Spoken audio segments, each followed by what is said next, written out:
Dear listener, this is not the full film of Mirai. This is a review of the English dub of the film. At time of release, Mirai is available on DVD and Blu-ray from G-Kids, as well as streaming on Netflix and HBO Max. Please support the official release. Sincerely, the Dub Talk Podcast. Guys, I was just about to record something in here. What do I do with you? I don't have time for this. Alright, warning, the following podcast may contain language that is not suitable for younger audiences. Listener discretion is highly advised. What? Not the Marvel name. That makes a ton of noise. I'm sorry about this. Also, there will be spoilers for any and everything that's being discussed, including Mirai and all other movies that we bring up. So if you haven't finished it yet, be on your guard because we may spoil it for you. Just don't jump on the couch, okay? I just seen the couch. No, wait, no. Oh, why did? I don't know why. Lastly, the opinions expressed are those of the individuals and don't necessarily reflect the Dub Talk Podcast as a whole. Okay, that's enough. Give me that pillow. I'm getting out of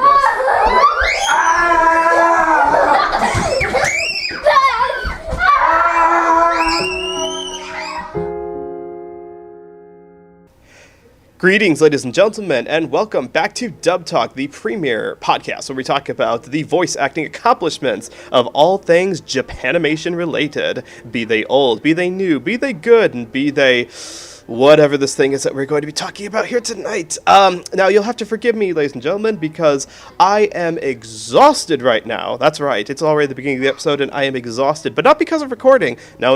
It's because I have been raising children all day. And as all of you who are parents know, and even those who aren't parents, that is tiring. Will take the energy right out of you. So I was excited to find out that we were going to be doing a podcast here tonight, so I can, get a break from the parent raising, the child raising, parenting thing here, and talk about a Japanese movie.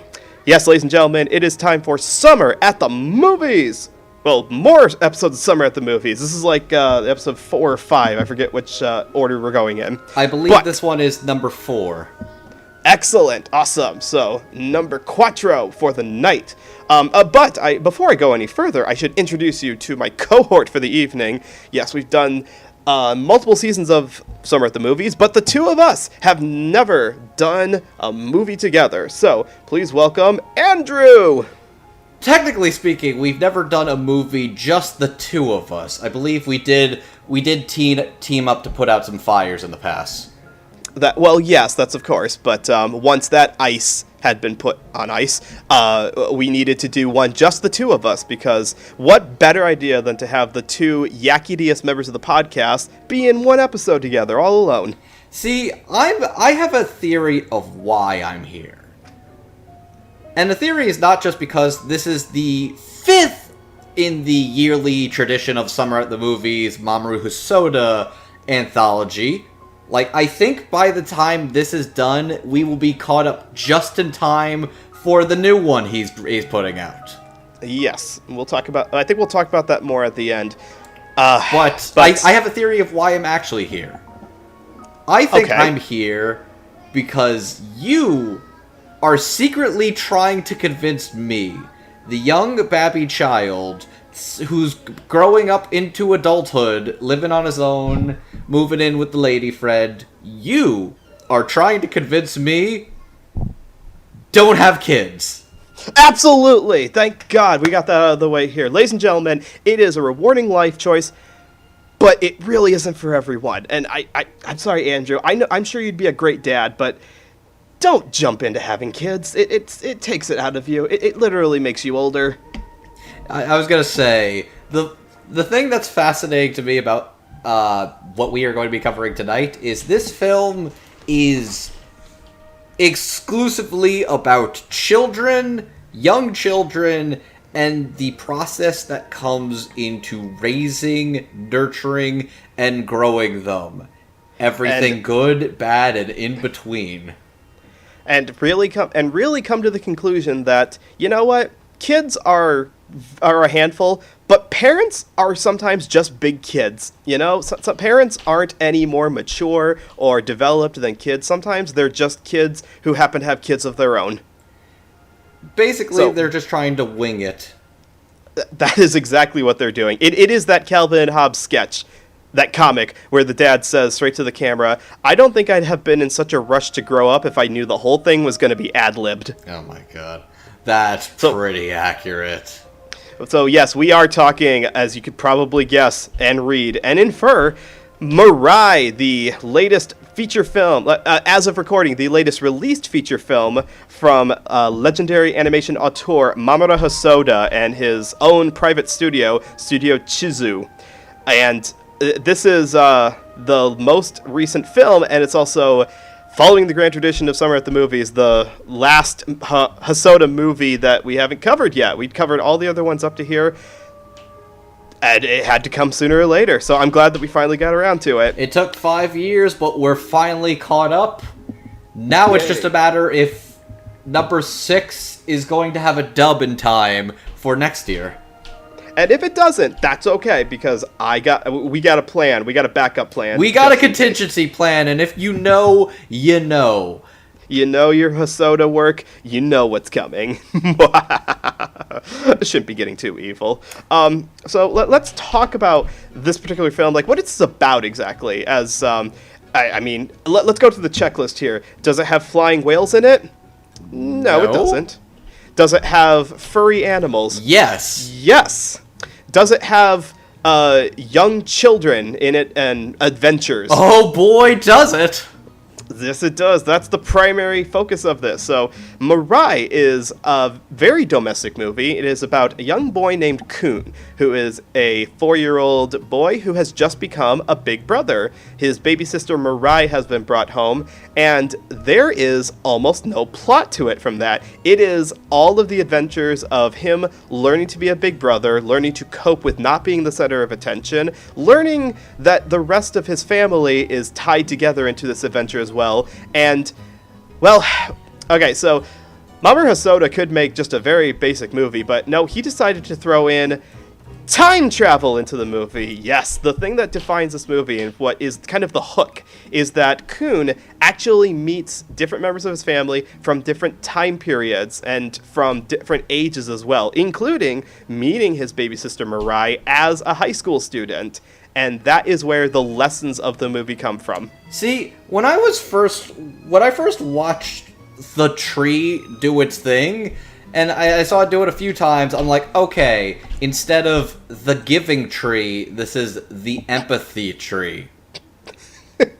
Oh man, this is kind of picture book-like, kind of like the Giving Tree. It feels like a children's book in that it is basically. It is a little kid who is learning to get used to his new family dynamic, but is still young and immature and doesn't know how things work. He does a bad thing, and then a magical entity or version of somebody in his life comes and tries to teach him something, or to make him understand something. And that is entirely based on the where Mamoru Hosoda himself was at his time period that he made the movie. Just like all of his other movies, every one of his movies is influenced, the story is influenced by where he is in life. With Wolf Children, his mom had just died. With Summer Wars, he had just gotten married and become part of a new family. Boy and the Beast was obviously becoming a dad for the first time and learning to take care of someone other than himself. And Mirai was influenced by having a baby girl and seeing how his older son reacted to that, and, well, how the whole family really reacted to that. So, Noah, before we get a little more into the nitty-gritty about what makes this particular dub tick. So, there's a genre, a sort of pseudo-subgenre, that I think I am a fan of, and you are probably begrudgingly a fan of. I remember this because you sort of brought it up a little bit last time we recorded an episode together, and it was for Kakashi Goto. You said there's sort of like this subgenre of animes that basically make parenthood to look out the most great wonderful, rewarding, satisfying, most necessary thing in the world to be. Now, I don't know if that genre has a name, but yes, that is it's kind of Hallmark movie-ish, but when it's animated, it's made to be much more storybook, much more fairy tale-like, I guess, in its magic. And that is films like shows like Kakushigoto, Clan After Story, Bunny Drop being a big one. I would not put Clan After Story in that fucking genre at all. I mean, it's okay. It's a stretch. It's a that bit of a one stretch is absolute. You are stretching hard with that one, my friend. No, if you want more proper examples, I'd say a good one is like Sweetness and Lightning. That's like the big one to me. Oh, definitely, yeah. And it's a bitter shame that show didn't get a dub because, man, I wish more people saw that. Yeah, but I'll say this: like, if you want a name for that genre, you could call that the 57th Prime Minister Shinzo Abe's propaganda to breed genre. I mean, that may not be fair because I'm sure that there are older examples of that. I'm sure there were anime in the 80s and the 70s and beyond that had that mentality to it. Oh, there's absolutely more things that have been like that, but that is, to me, the most recent thing. And if there's any good to come out of Prime Minister Shinzo Abe's political career and aspirations, which, of what I've heard, there's not actually that great a career, I can at least joke about the fact that that dude wants to fix the dwindling birth rate population in Japan to a hilarious degree, and I will make fun of that for my days. This is I've gone a little too long about this point. What I'm saying... this is not that kind of a show. This is not. This is a kind of movie. This is a show made by somebody who is actually a parent. So this is... Actually, I mean, we don't know if Prime Minister Abe has had children or not, but this is not only made by a guy who had children. He wants to encompass both the ugly and the good parts of that experience. In fact, the thing I would compare this movie to, for those who are just coming into it cold, is actually Where the Wild Things Are, the Maurice Sendak book, and consequently the live-action movie too, because it absolutely calls attention to how monstrous little children can be, and not because they're malicious, not because they're, out to destroy anything. They just don't know better. It's simply how children really are. They're not always that idealistic, perfect cherub creation. They are human. They are actual living, breathing people, and that is admittedly a big draw that distinguishes this movie from that genre you were talking about. Like, no other genre no other anime that I can think of has the kid be that precarious on purpose. I feel like also a lot of them tend to be girls, because I feel like they often portray the girls as a lot more sweeter and kind-hearted compared to, like, a boy child. Boys are... Look, boys are not the easiest thing to get along with. Having been one myself, Andrew, I believe you were one as well when you were growing up. Arguably, I still am, but yes. So, who would be, when it comes to an anime English dub, I'd say if the actors are children, who is the one that reigns in the acting children? Well, it could only be someone incredibly gifted, talented, and patient, like a director, an ADR director, as it were. But where in the world are we going to get one of those in New York City? I feel like I'm staring at you like I'm on The Office right now, Christ. Yeah, so let's jump into the dub here for this particular movie, which, yes, we were very fortunate enough to have actually dubbed, which all of Hosoda's films have been since the very beginning. This one is interesting because whereas the first one, The Girl Who Left Through Time, was dubbed by Bang Zoom, and dubbed in Canada. And then the next 3 ones were released and dubbed by Funimation. This one is actually released by G-Kids, who are pretty known for releasing a lot of foreign animation, not just Japanese, but Spain, Ireland, France, all over the place. And they've been dipping into a lot of anime distribution as well recently, so much so that they hired fine folks at NYAV Post, LA, New York, and Brooklyn Recording to record a dub for this particular movie. So we got the dream team of main direction by Michael Sinternicholas, one of the funnest names to pronounce doing this job, and additional assistant directing from Stephanie Shea and Michael Schneider. And we got Stephanie Shea to do the scriptwriting for this as well. So, now I know that all you people listening know those names. You know, like, you're well versed here, but we're going to list out a couple roles they've done just because. Just in case you're not a dub otaku super fan that pays attention to every minute credit out there. That's kind of what we're for anyways. Yeah, there's going to be at least 5 people listening who are like, that's me. Well, if you are also that, thank you for tuning into us. Yes. You fucking weirdo. We identify with you. So, let's say, so this group has done the ADR directing for other NYAV-led projects, like Promare, which is the big Studio Trigger movie that came out last year. They also directed the new dub for Tokyo Godfathers, which, thank God that they dubbed that again, because Satoshi Kon deserves all the exposure. And for probably a thing that should have won the Academy Award, but didn't even get a nomination, they did the dub for Your Name as well. And we're still bitter about that. So I've gotten used to the anime films at least getting snubbed. I'm used to them getting snubbed by the Crunchyroll Awards now, too. Oh, well, that's the thing, is, like, I can get the Crunchyroll people, like, just battling over what's the best anime. That's their wheelhouse. The reason it bugs me about the Academy Awards is that it's not that they don't win. It's not that they don't give anime awards. It's that it's used to further stigmatize the medium as, like, well, this didn't get an Academy Award, so it's not worthy enough, yes. It's like those people going around saying, now that Demon Slayer Mugen Train made a lot of money, now anime is mainstream. Like, it hadn't been mainstream for 20 years now. Anyways, at least Spider-Verse won its not rightful nomination. That's... I'll content with that. Mirai was also a contender, actually, the year it came out. What? Really? Okay. Yeah. Oh, yeah, that checks out.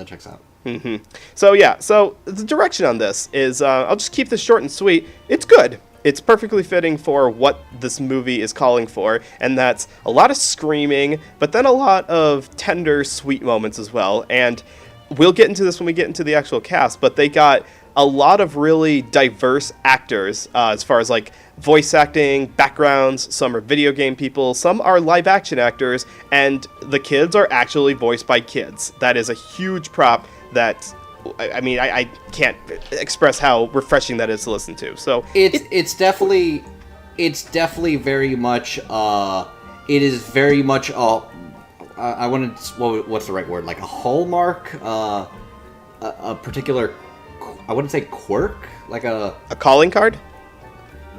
Sure, like basically it's a particular calling card of an NYAV post-dub nowadays, is that they actually go through the effort to get actual child actors in the roles, which that is especially hard to do with children, because dubbing and matching lip flaps is already a particularly challenging skill for an actor to have, let alone a child who is, by their nature, way less experienced than most of the people you're going to be working with. And not only is that here's the thing, that's notable in other projects too. Other projects of NYAV Post, I'd say, like, having the children being played by children, I think, is important, but it's not always, like, center focus. The closest I think of is maybe early on in Makia, where child Ariel is a pretty big center focus of the film. Right. But even that has nothing on this, where the star of this movie is the 4-year-old child. Yeah, and that, I mean, I can't wait to talk when we get about the actor there, because, oh boy, his credentials, I squealed when I read those credentials. And the entire cast is pretty well directed. It sounds unique, it really does, and this is also kind of a hallmark of a lot of NYAV dubs, is that they don't sound like anime dubs because they don't get exclusively anime voice actors. I feel like there's some contention about whether that is a good or bad practice. Of, like, whether it's the idea of, like, if you want to make your dub seem more mainstream and legit. Well, I mean, that's the question, is, like, does casting more live action or live television actor performers, as opposed to the staple of voice actors you get in Los Angeles or New York, does that add credibility, or is that, I guess, a handicap?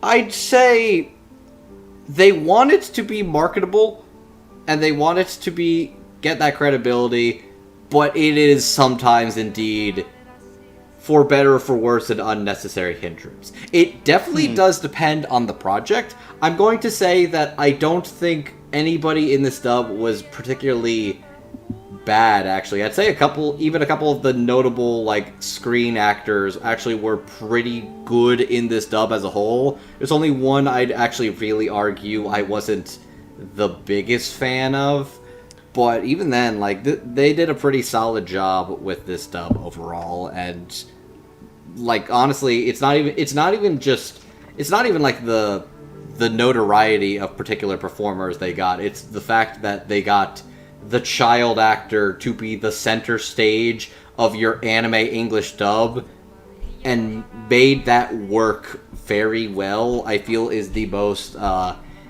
impressive thing I will give to Cinder Nicholas and Stephanie Shea. Okay, that's fair. Yeah, this is not going to be...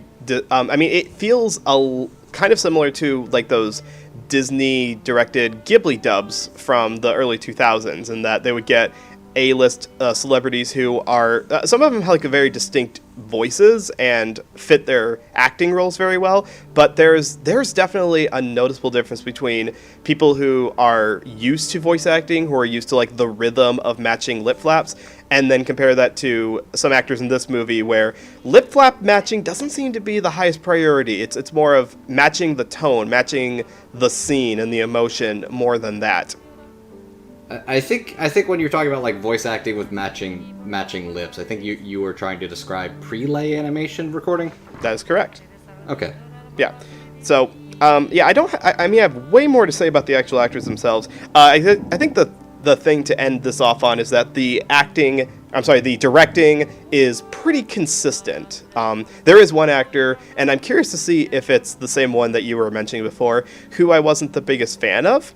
And it does feel like it's a directing thing, not a this is how the person performs thing, just looking at what else they've done in the past. But, yeah, this is not... Okay, let's go into a little bit about what inspired this movie for Hosoda specifically. Because he said in an interview that's available on the home video release that his inspiration for this kind of movie wasn't just his own family life, it was also those 70s and 80s Toei movies that focused very heavily on children and animals. I'm talking about stuff like the Treasure Island movie that Discotek put out not too long ago. A lot of, like, movies that are basically about like children.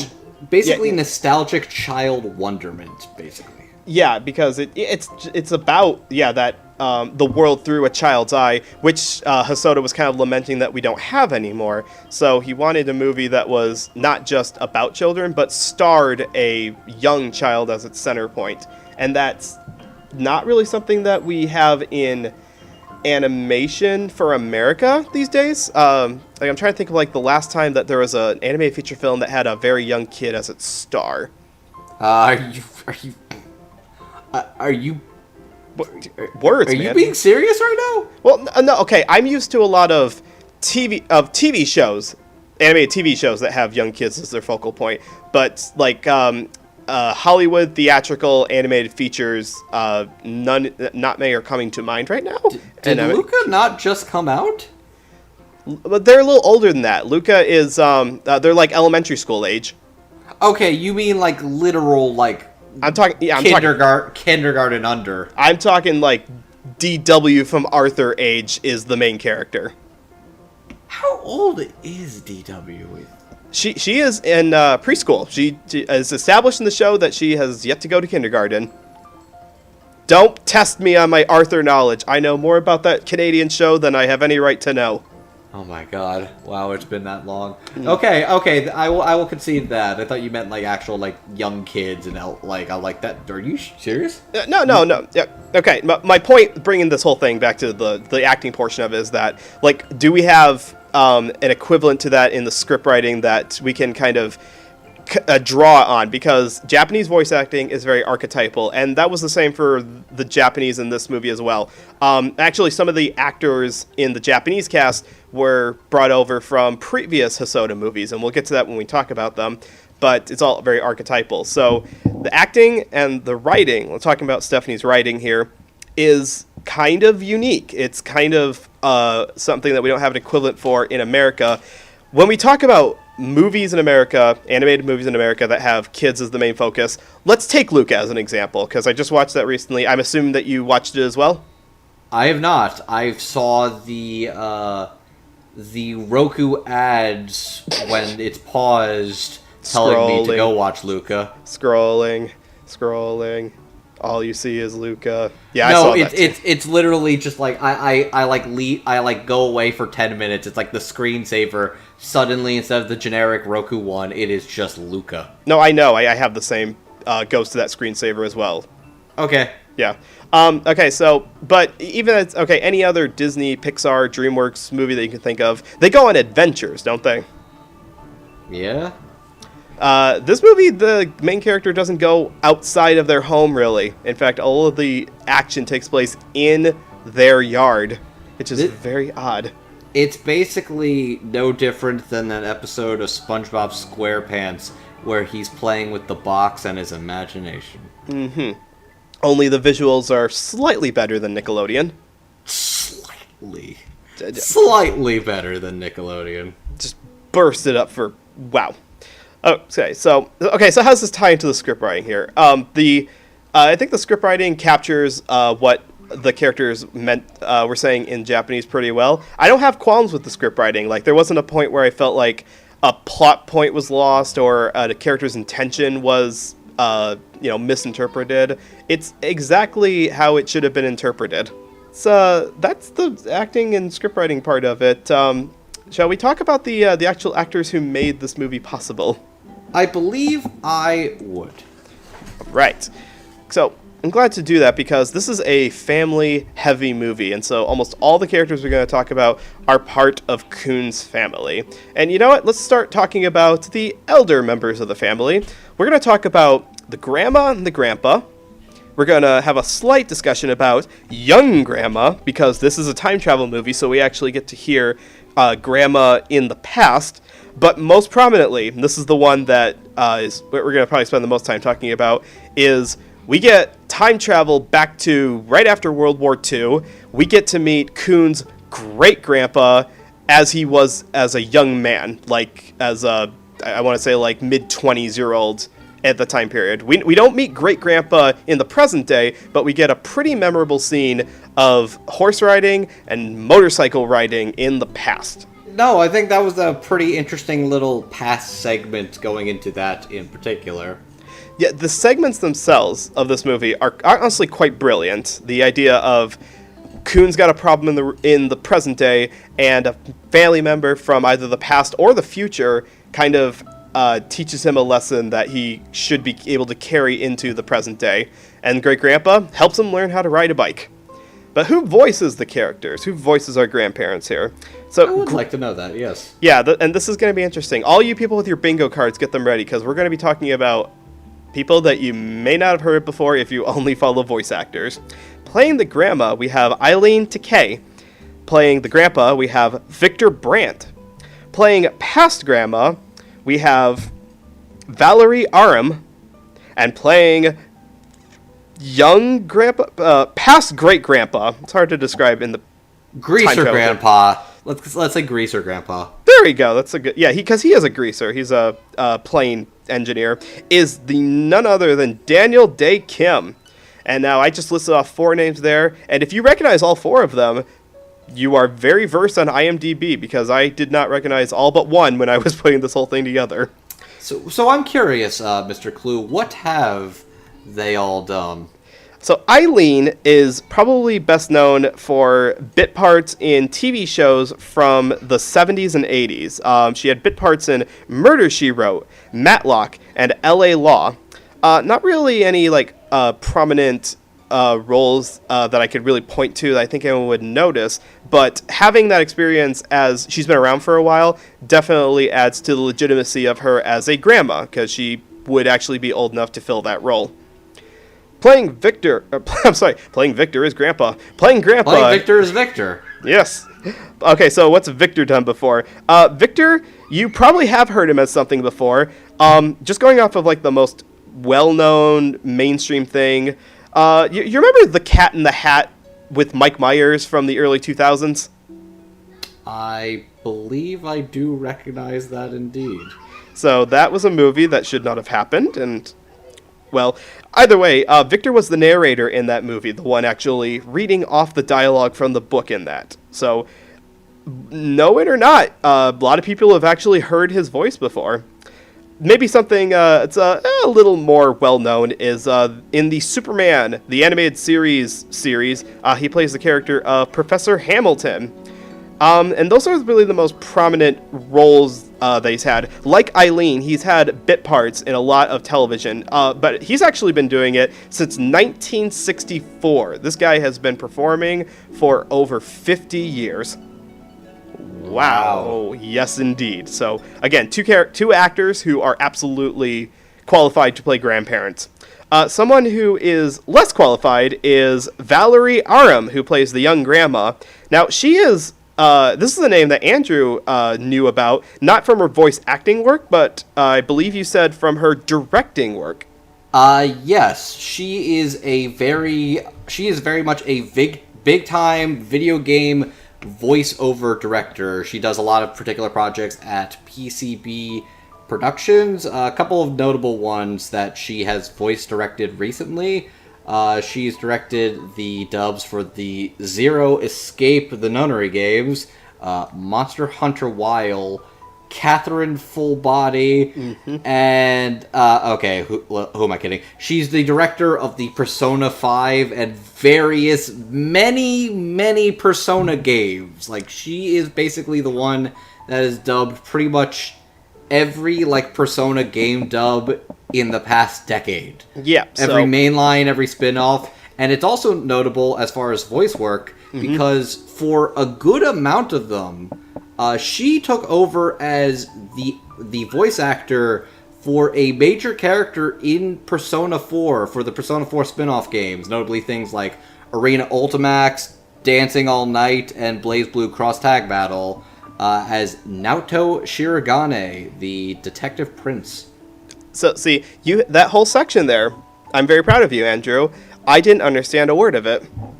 But I know other people listening will. I know at least one. I know one person is going to kill me if I don't mention this. If you're here, Getter, Valerie is also Aurelia Lagoon in The Legend of Heroes: Trails of Cold Steel. I'm sure that's something that exists. I don't think you're just making that up. I just don't know what that is, because I don't play the games of videos. You fucking... I know you're not a boomer, but you're every day you sound more and more like one. It's not that. I never grew up with games, okay? I've devoted my energies to a lot of different things there. I'm sure I'm versed in something that you've never heard of either. Very possible. But yeah, Valerie, like you said, a lot of experience in voice acting, directing, and has done some voiceover work herself. So she's more than qualified in this section here. Someone who is also very well qualified is our Greaser Grandpa, voiced by Daniel Day Kim. He is someone who has been in quite a bit of both voice acting and live action, interestingly enough. If you're more like Andrew's age and you watch the Divergent franchise, you might remember him as Jack Kung. But if you're more of a voice actor person, he's been in things like he was Micah in She-Ra, the series that's on Netflix right now. Got to pronounce that correctly. If you saw Raya, the Last Dragon, the newest Disney movie that just got released to Disney+, he plays the dad, Benja, in that one. Famously known as the one who made people question, are animated dads getting too hot? No. And the answer is no. Of cowards. You fucking bitch-ass cowards. Give us those DILFs. We deserve them. We need them. Give us all the DILFs. Give us all the MILFs. Give us all the hot fucking parents. It's not a shame to be a parent and also be good looking. Kind of like the grandpa in this movie. I'm looking at his picture there. Andrew, you're looking at his picture there. Look, you're eventually going to outgrow your childhood crushes, but guess what? The parents are just as fine, if not better, as you get older. And you will come around to that. You will join us in the embrace sooner or later. It will come for you. Like I had that revelation recently when they brought Sergeant Frog back, where like, oh, the sister that, like, when I was reading the books and watching a little of the anime as a kid, I'm like, oh, she's really cute. You got now that I'm older. Yeah. Now that I'm older, it's the fucking mom. I'm like, oh my god, she's the mom is hot. I hate to use a porn term, but the mom is a MILF, and she always was. Why do you hate to use that? How many times has the phrase MILF been uttered on this podcast alone? Probably more times than we have any right to. But it's true. It's true. The Sergeant Frog Mom, hell of an editor and one hell of a looker. She can get it. She can get it. God, now I want to watch that show again. But we'll do that later. Let's talk about let's knock off Grandma, Grandpa, and past Grandma here because they're the ones who we have to talk about the dub. Let's not knock them off. Let's talk about them a little bit here. So Grandma and Grandpa, we see Grandma right at the beginning because she is actually watching Kun while Mirai is being born because you don't take your 4-year-old with you to the hospital. You get the grandparents to watch them. Of course you don't take your 4-year-old with you while you're giving birth. That's basically about guaranteed stress. And also probably not healthy for the kid. Oh no, is it not? So, Eileen, let's see, what notes did I have for Eileen? Well, she's got a little bit of age in her voice, and Victor does as well, because we see Grandpa later on in the movie. It's like the first week that Mariah's home. There's like Grandma and Grandpa come over for a visit, and they said like grandparent kind of dialogue. So just because I'm trying to think about this right now, this is different from Daniel Day Kim's character. That is correct. Yes, the great grandpa is one generation older than the two that we're talking about right now. Okay, yeah, because they were talking about the fact that they went to his funeral last year. Yes, so which is why I say that we don't get to see him in the present day of the movie, but we get one hell of an introduction in the past. Mm-hmm. So, I'll say this: I like Valerie, and I'm sure Victor is very good, but it's very. They don't get a lot.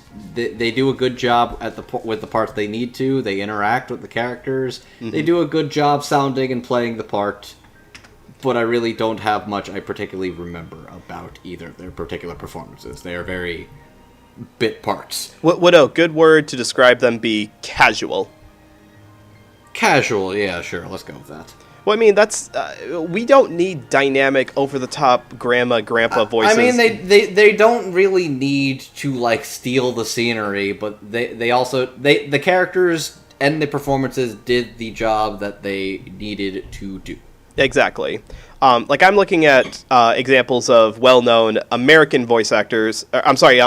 Like American cartoon voice actors who do grandma and grandpa voices. And I'm thinking of like Tress MacNeille. Tress MacNeille does a pretty distinct grandma voice. She was like the old bloodbender character in that one episode of Avatar: The Last Airbender. And that's not really fitting for this particular grandma. This needed a laid back, casual, not really imposing voice. Same with the grandpa as well. So I commend Eileen and Victor for filling their roles exactly the way that they were supposed to be done without taking away from the domesticness of the scene that was taking place. Now I was talking But about... they did a good job. They did. And you know what? Valerie did too. The reason I wanted to talk about Valerie is because Valerie, we get to hear her as the same character of Grandma, but in the past, when Coon's mom was Coon's age. And that is exactly why Valerie was, I feel like, was brought in, because she has to sound very upset. There is just one scene after the mom has done a lot of bad, like absolutely trashed the house, and we get to hear her behind a door, because we don't get to see it directly, and she is reasonably ticked off. As you would. As you should. I don't know if you should, but you understandably would do so if your child was acting that way. So yeah, Valerie also brought a right level of intimidation to that voice that is distinct from Eileen, because Eileen is playing the more chill, laid back, I've had children, let them raise children now mentality, whereas Valerie has to have a young mom voice that is reasonably ticked off for, you trashed my house, what is wrong with you? But let's talk about Greaser Dad in a little bit, because that is the standout for this section here, not just because of the voice, but also because it's just a really interesting idea. Like, it really is. I'm going to criticize this movie a lot as we go here. Like, I'll be straightforward in saying I have issues with the fact that it's a very thin plot of a story. There is no plot. It is all vignettes, and I don't particularly like that. But I do like this vignette of Coon goes back in time, meets his grandpa, who is recovering after the war, like his leg doesn't work properly, and he gets to learn how to ride a motorcycle. Now, how does Daniel Day Kim do it? He sounds very cool. I think that's the way to put it, is that he is genuinely radiating cool guy energy. Oh, yeah. Like, this is a cool dude. They call it the greatest generation, and I'm looking at him, and it's like, I believe it. I can't deny it. Well, I mean, it's not just the hotness portion of it. It is, like you said, it's the voice. It is actually the way that Daniel portrays him as someone who's accepted the wartime trauma he's gone through, and he's dispensing his own wisdom to who is essentially his great-grandson. And it's like really refreshing to watch, because I don't know did you ever get to meet your great-grandparents? I never even got to meet my grandparents. I'm sorry. No, it's okay. It's not the kind of thing where I'm like particularly wound up about it. It's just I just, by the time I was really cognizant, they were kind of all gone. Okay, I'm fortunate, I guess, to have met my own grandparents, but I didn't get to meet my great-grandparents, and I'm not sure how many people really get to, so... It seems like if you do, that would be really hard, or somebody must have started young. Right. Like, it's just an example, like, all of my kids get to meet my grandpa Jim, who is their great-grandpa, and he's still with it. He's still doing really well, and he's coming up on his 90th birthday, and he still acts like he's 10. Damn, that's fucking crazy. Good on him. Do you want to know where I get my energy? I got nothing on Grandpa Jim. But yeah, so I think the majesty of that vignette is that you not only get to meet someone who teaches you how to ride a motorcycle, you get to connect with someone who you otherwise wouldn't get to, and there's kind of a charm to that, getting to re-interact with someone who you never even knew, but you're connected by family lineage.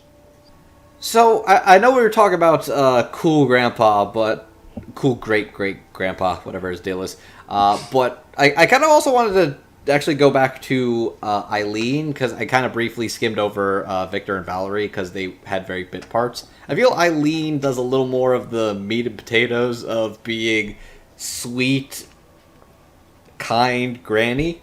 Mm-hmm. You see her interact with Coon, as well as actually interact with her daughter and kind of reminisce about the fact that she used to be a terror, kind of like Coon is. Yeah. I actually did like the fact that they showed that the mom wasn't always this like perfect like beacon of maturity, and it's like no, she was a fucking brat too once she got like a baby sister too. It was No, baby brother. It was a brother they're very close in age. And it's funny that the mom is kind of in denial. She's like, no, we got along really well, me and my brother did. And you should too, Kun. You should get along with your sister like me and my brother did. And then you go back in time, and you don't see them fight or anything. The mom is just kind of dismissive of the brother. She's really wanted a cat. She wanted a pet, not a sibling. Which, man, that's such a dark way to end that whole cat thing. Yeah, that was not the. It felt the fluffy... very random. It's like I got a cat stuffed animal because I really wanted a cat, and then it turned out, oh, she watched a cat kill a bird, and that traumatized her. That's not the cute, fluffy Mamoru Hosoda animals I was promised. No, it was not. So, no, it was not. Anyways, if there's one thing to approach from all of the Hosoda films, his first soda is not feline in nature at all. It is absolutely canine. He is all about doggy style. You were just waiting for that, weren't you? No, I literally just thought of it right now, but it's very clear. If Hosoda's gonna do it, he's gonna do it doggy style. Let him have his words, people. He had it in his head, he had to get it out.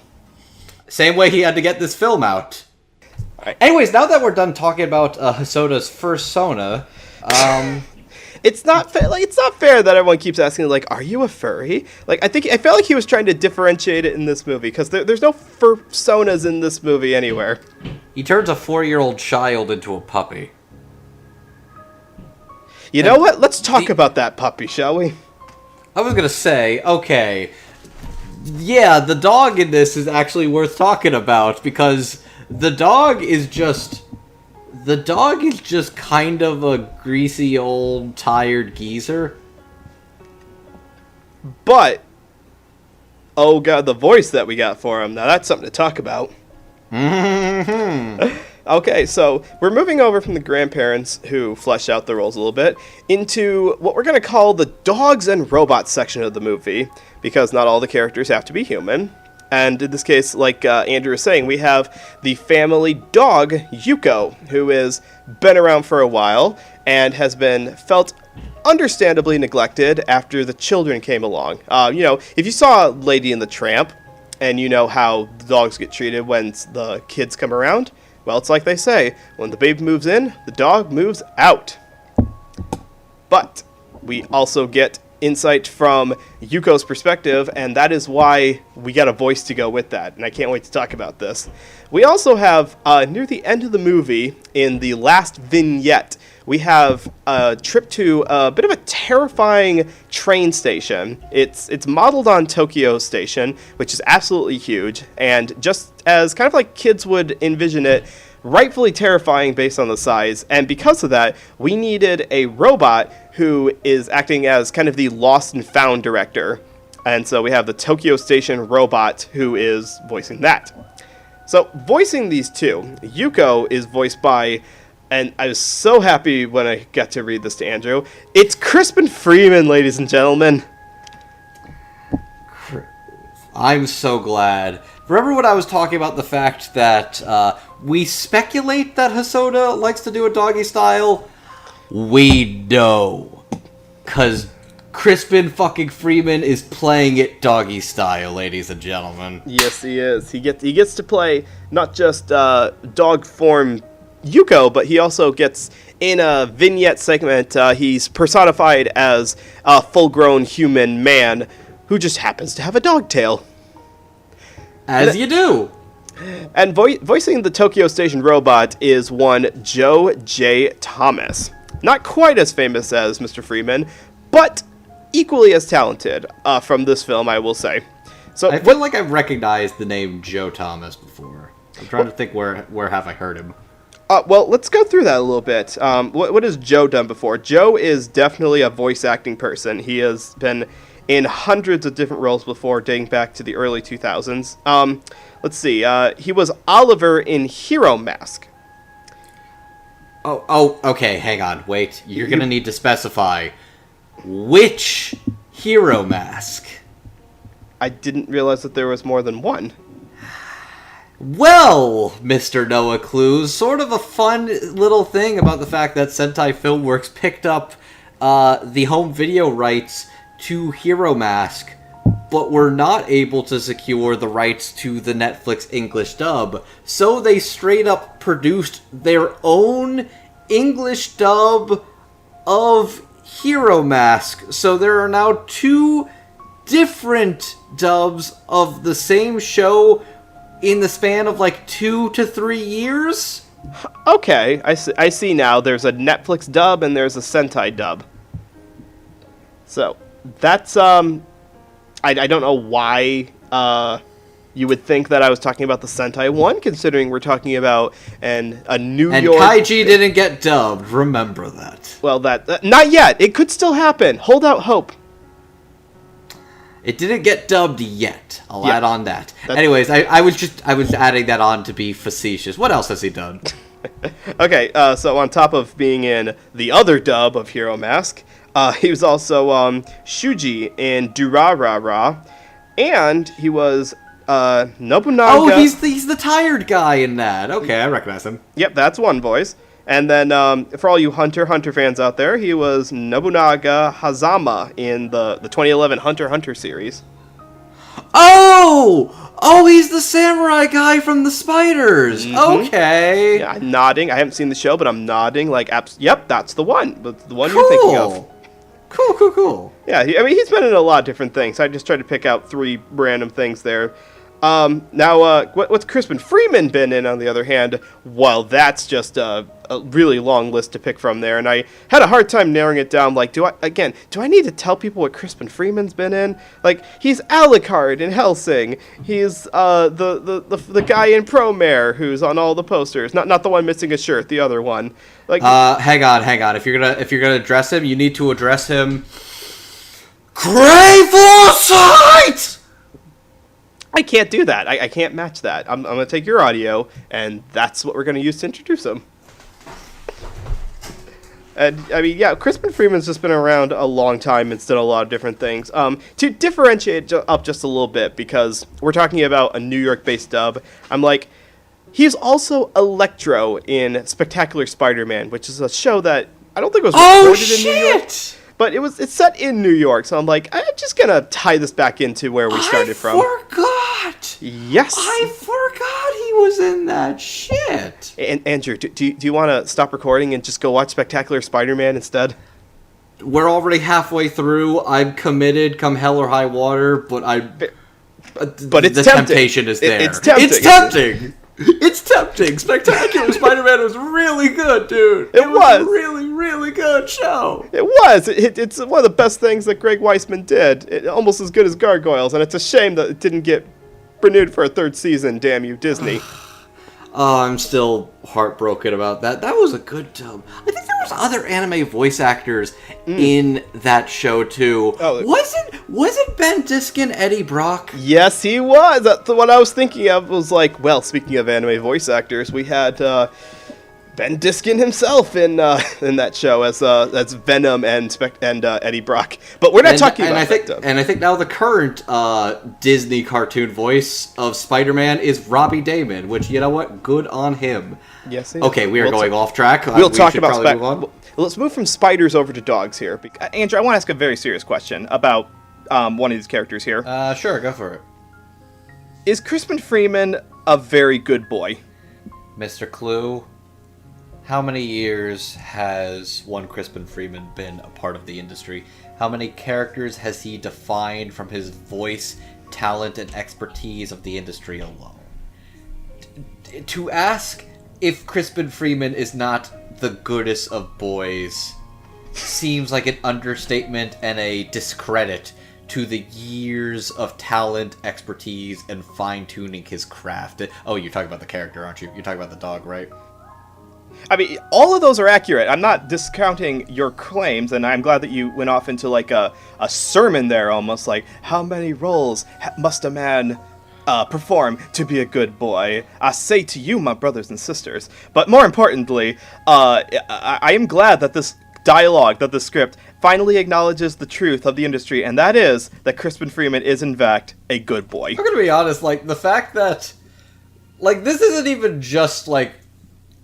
I was kind of worried this character was going to be a little more dickish, because he was basically the third wheel of the family at this point. In that you had the young child who took priority, and then you have the younger child. He wasn't even really bitter. He was just like, everybody got the attention, but now I'm not getting the attention anymore. And I'm not even getting the good dog food anymore. Which, by the way, I'm so happy. I'm so happy that the dog got his good dog food again. That was the entire purpose. This movie, it wasn't like, this movie was only created as a promotion for the good dog food. Ladies and gentlemen, go buy your dog's Blue brand dog food. The good stuff with the end cap that costs $20 for a little bag of it. That is what your dogs actually want. Imagine if they put as much time, effort, and money into an anime dog food commercial as they do a cup noodles commercial. Or cup noodles or McDonald's commercials. Oh, you're talking about Weathering With You? Oh, you haven't seen the McDonald's promo anime? You mean Weathering With You? No, oh wow. Okay, there's half people listening to this. So there was like this immaculately animated McDonald's anime promo. Like, it was commissioned by McDonald's, from McDonald's, by a Japanese animation company. I don't know which one it was. This was a couple years ago, but it basically showed a young girl interning at McDonald's, and she has a senpai that is, like, training her from the ground up, and there's a second part where, like, they get together romantically at the end of the whole thing, and it's just this giant, over-the-top animated spectacle to work for McDonald's. That's what it is. It's a promo video for them. That's what I'm talking about. See, I haven't seen Weathering With You yet. Okay, that makes a lot more sense. Okay. I know I have to. All right. I was being a bit bitchy there, but no, I vaguely remember the McDonald's commercial, but that was a whole thing in and of itself. You're telling me that Weathering With You has McDonald's promos? It's a big movie, so it doesn't have the fake McDonald's. It has big capital M McMoney in it. Holy cow. Yes, that's what I mean. Anyways, what was I talking about? Okay, so going on more to talk about Crispin Freeman. Yeah. I think the funniest thing after they have the reveal that you've just got the crotchety old man, not even old, just middle-aged. I'm not even sure what I would say. He's not old. I wouldn't even call him like a dirty hobo looking. He's 35, and you can tell he stopped trying 3 years ago. That's the I'd describe him. Yeah, I mean, the credits don't even list him as Dog or Yuko. They list him as Mysterious Man, even though we know who he is. He's, the personification of the dog. It's like the second he throws the ball and he chases it, it's like, oh, that's who that is. That was so great. I love that. I love, like, we had 15 minutes of, like, domestic chaos before this with the and then mom, mysterious dad, grumpy old man telling him off, and then he throws the ball and he chases it. It's like, okay, that's a good punchline. It was like, oh, that's by Crispin of all people. Like, I can't imagine that half the joy didn't come from knowing that it's this world-class professional, like, Juilliard-trained voice actor. Which, the funniest thing upon watching the rest of the movie is during the regular chaos of everyday life, where it's like the parents are stressed, the child is being bratty, and the baby is crying. You hear barking, and then you recognize the barking is the very deep, dulcet tones of one professional grade industry voice actor, Crispin Freeman, and it's just very funny because they're just in the sea of family chaos. There is just Crispin Freeman who got good money that day to bark like a dog, and because it's just a very deep woof, woof, woof, woof, and it's like, oh, I hear Alucard in there. Nice. I couldn't pick that out myself. I didn't realize that it was. Oh no, those barks weren't just like pre-made like dog barks. No, that was Crispin Freeman very clearly. Yeah, now that you mention it, I'm like, yeah, the pitch was there too. It was a lot deeper, yeah.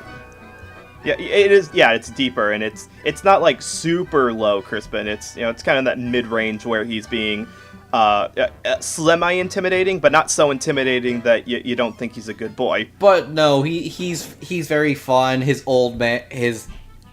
not old man, just... Yeah, I know what you're trying to say.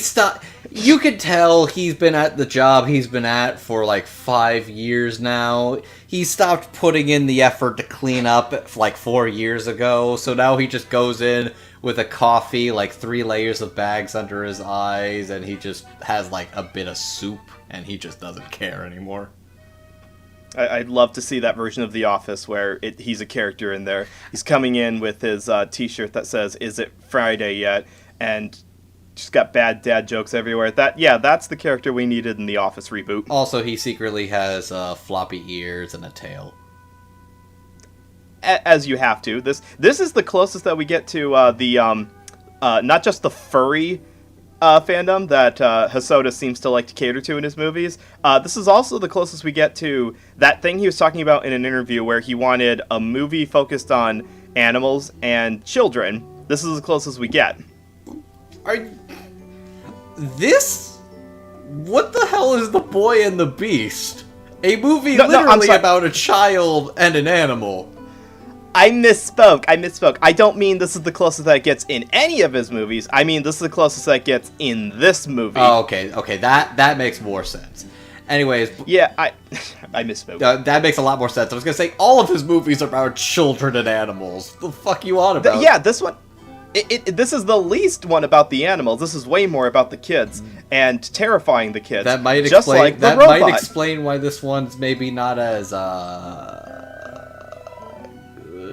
critic.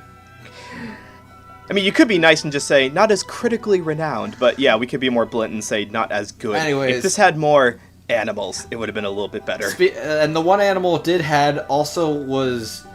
Did you notice that for some reason Yuko has some very jank CG a lot of the time? It's a mix.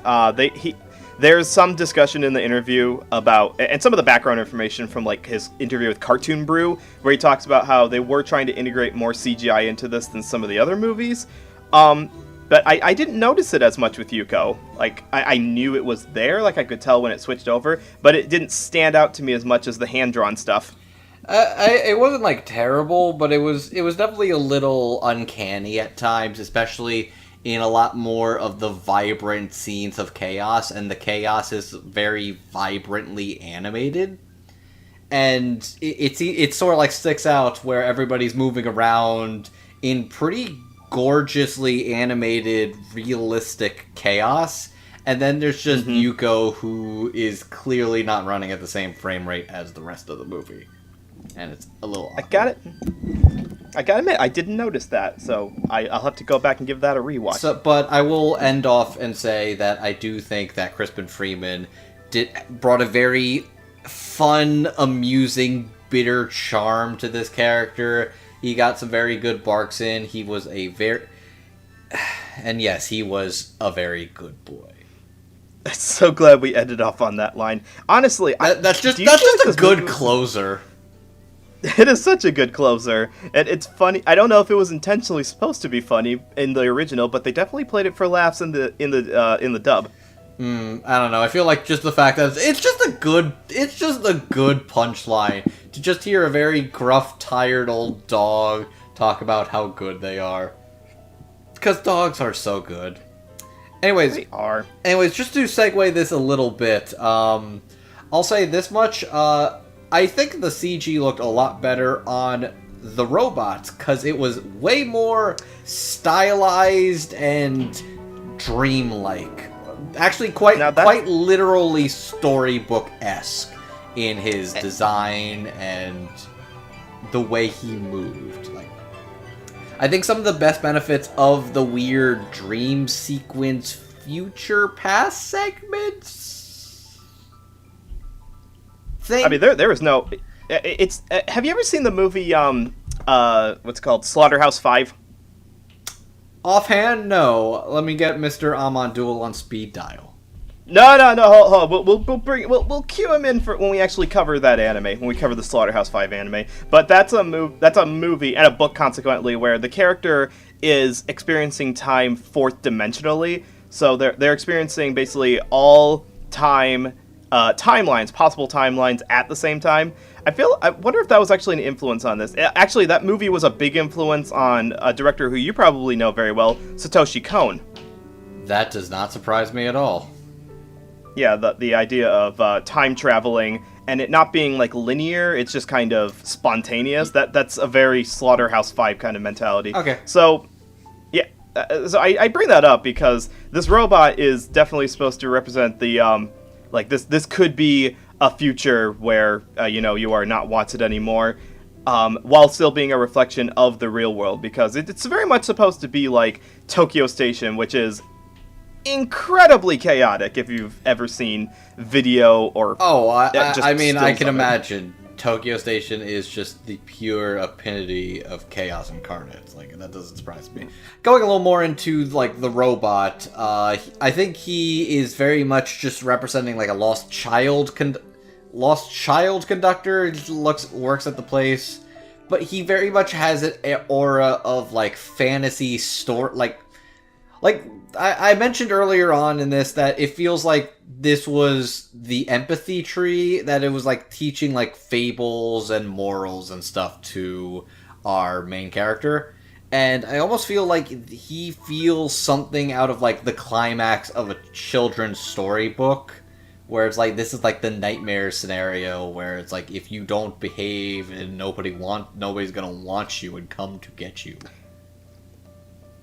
And I feel like Joe, in particular, has a very good clinical, cold delivery. In that, I don't think he is not particularly mean, but he is not particularly warm either. He is purely amoral and indifferent. I think the intent in both the original and Joe's delivery was to sound like an automated phone line. If you've ever gotten one of those pre-recorded automated lines that tell you, press 1 for this option, press 2 for this one, and that kind of robotic, like I said, that robotic coldness is disquieting, but it's really kind of entertaining to know that they had a voice actor in the booth replicating that, so it was much more engaging. Like, Joe gave it a lot of ominous flavor that it plays up much more if you're a lost child, obviously. But I want to give props to that, because that's not easy to do. It's very easy to be monotone and sleep-inducing with that kind of voice, but he's not. He is like engaging robot mode. Like, if WALL-E had an actual speaking voice, it would be kind of like this. Okay, no. I feel like WALL-E would be much warmer than what Joe is giving off of. I'm trying to think. What's our famous robot that would have... Oh, the Iron Giant. There, it's kind of like what the Iron Giant had. But without the family. And the gun. Does he have a gun? He does not have a gun. I'm glad... I was going to say, technically neither does the Iron Giant. He both is and isn't one. He chooses not to be one. He could be one, but he chooses not to be. Man, Iron Giant's a fucking good movie. It is. We should go watch that instead. Alright, hold on, guys. We'll be right back in a minute. We're going to go watch the Iron Giant really quickly. 90 minutes later. Oh, boy, what a good movie. Awesome. My God. They don't make movies like that anymore. Warner Brothers was... Oh, my God. Why didn't nobody go see this movie when it was out? Oh, man. What were we talking about? See, I do want to go into an expose about the fact that Warner Brothers completely misuses and appropriates the image of the Iron Giant to be a much more violent and marketable character than he was ever originally supposed to be.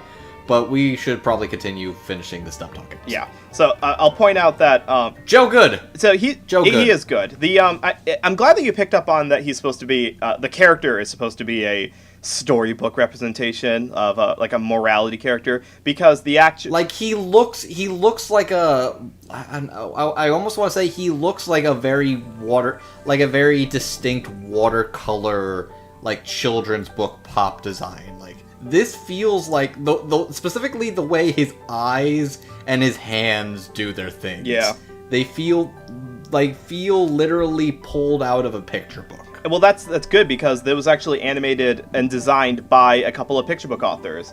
There's a book that doesn't surprise me at all. Actually, do you remember near the beginning of the book when Mirai comes home and Kun is kind of introducing the world to her? One of the things he does is show a picture book that has a red-faced monster on the cover of it. Mm-hmm. So, the one that he would eventually call his mom. Yes, just like that one. That is a real book that is written by wife and husband artist group that does children's books, who were commissioned specifically to design some of the background, some of the nightmare imagery, and this robot character for the movie. Okay, credit where it's due. It's clear that Hosoda did not skimp out on the authenticity at all. Not at all. It very, very much looks like a character from something I would read. Yeah, which is why I appreciate that it has different styles. I like it when movies have different animation styles. That's why I do like Ralph Bakshi movies more than I probably should, because they change up the style when it's appropriate. Like they saved in this movie, they saved the scary robot Clockman for a scene where it would be appropriate. Joe's got a very good authoritative, clinical, and distilled. That's a good word I could use to describe it. Very distilled. But no, I think he did a good job. Yeah. I think both Joe and especially Crispin did a very good job with the fun little characters. Also, just because there's no place to really talk about it anywhere else. Man, isn't it weird that we just did Konohana Kitan relatively recently, and they very briefly had a, oh hey, you're getting, that's Yuko's foster family. I was like, wow, and they also represented them like people. It's like, man, really weird that they did that twice. Oh yeah, I didn't think about that connection. I have to assume that it wasn't intentional, it's just... it was absolutely not intentional. But I really doubt that Mamoru Hosoda had recently watched the very endearingly sweet yet also horny furry fox anime. Actually, no, that actually does sound like it's speed.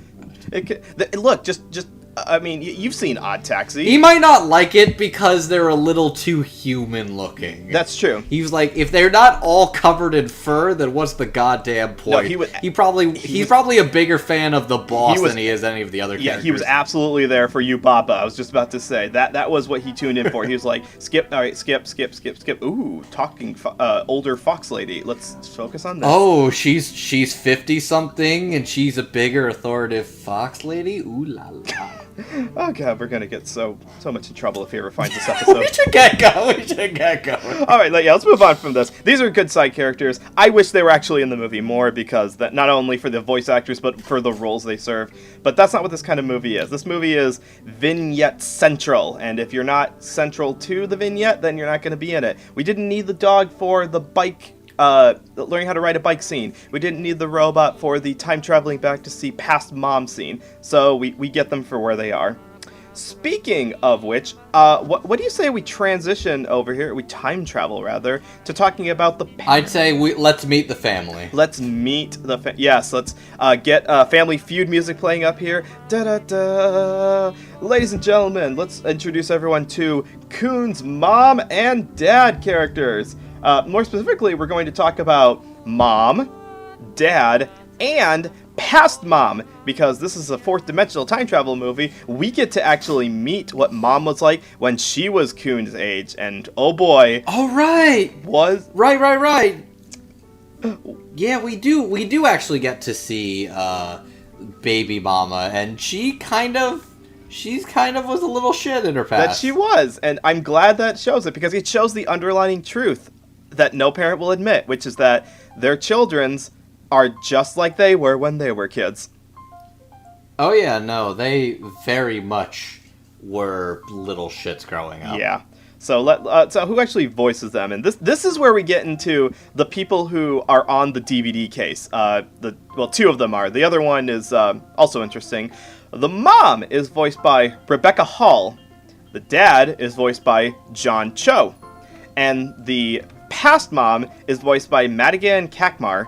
Now, I'm going to start with Madigan first and foremost, what she's done before. We talked about her on this podcast before. You may not believe it, but yes, this younger actress has been featured on this podcast because she was Oko in the Madhouse film Oko's Inn, which we covered just last year as a Patreon request.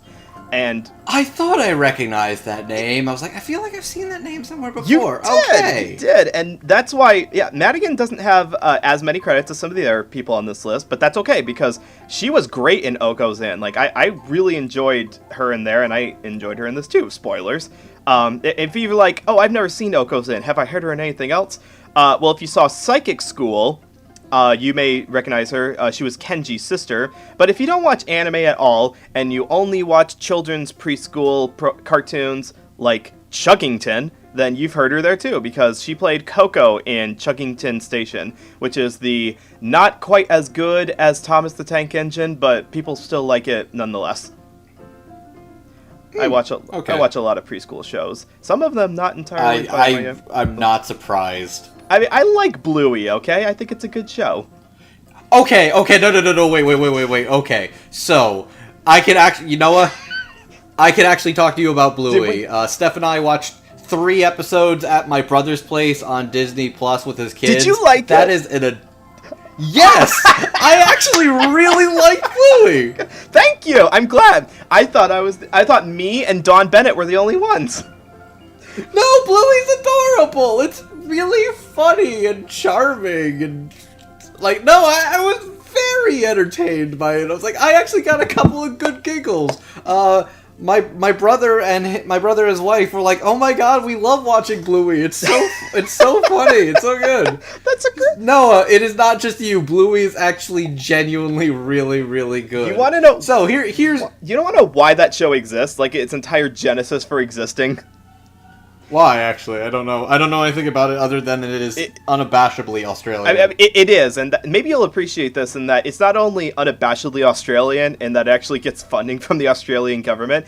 It was actually created by an animator who is also a dad, in case you couldn't guess, who worked on Peppa Pig, and essentially he wanted to make the Australian version of that show. So if you ever wondered, like, did Peppa Pig influence any other shows? Oh, hell yeah. A lot of shows have wanted to be the next Peppa Pig. And Bluey is absolutely that. Except it's way more chaotic and honestly way more entertaining than Peppa Pig ever could be. Honestly, I agree with you. We could do a whole episode on Bluey some other time. Not that it has a... Anyways, I just wanted to... I know we derailed that. I just wanted to say, no, Bluey actually was very entertaining. Go watch it. You're not alone. You're not alone, sir. Thank you. I'm glad to be justified in that. But yeah, Madigan Kakmar is not in Bluey. She's in Chuggington, but she's in this movie too, so we'll talk about her. Let's also talk about the voice of the present-day mom, and that is one Rebecca Hall. Now, have you heard Rebecca Hall in anything else before? Possibly, but not really much voice work. She does mostly live action stuff. In fact, I believe this may be the only voiceover credit on her resume, because all of her other credits are actually pretty high-profile movies. If you've seen The Prestige, she played the character of Sarah. If you watched Iron Man 3, she plays the character of Maya. Or if you saw Kong vs. Godzilla, which that's probably the most recent high-profile thing that people have seen. She plays the character of Eileen. Now, I haven't seen Kong vs. Godzilla yet, so I'm not sure how prevalent she is in that movie. But that's still kind of a big get, that you got a legitimate, credited Hollywood actress to voice the mom in this movie. But the person that all of you have probably heard more than anyone else, not just in this section, but also of the entire cast, is the dad voiced by John Cho. And I mean, let's just cut straight to the chase here. You may not know the name John Cho, but you know him because he's Harold in the Harold and Kumar series. Harold and Kumar go to White Castle. Harold and Kumar go to Guantanamo. Harold and Kumar the Lunchbox. The kids will love it. I mean, that's where I know him from. But do you know him from anything else, out of curiosity, Andrew?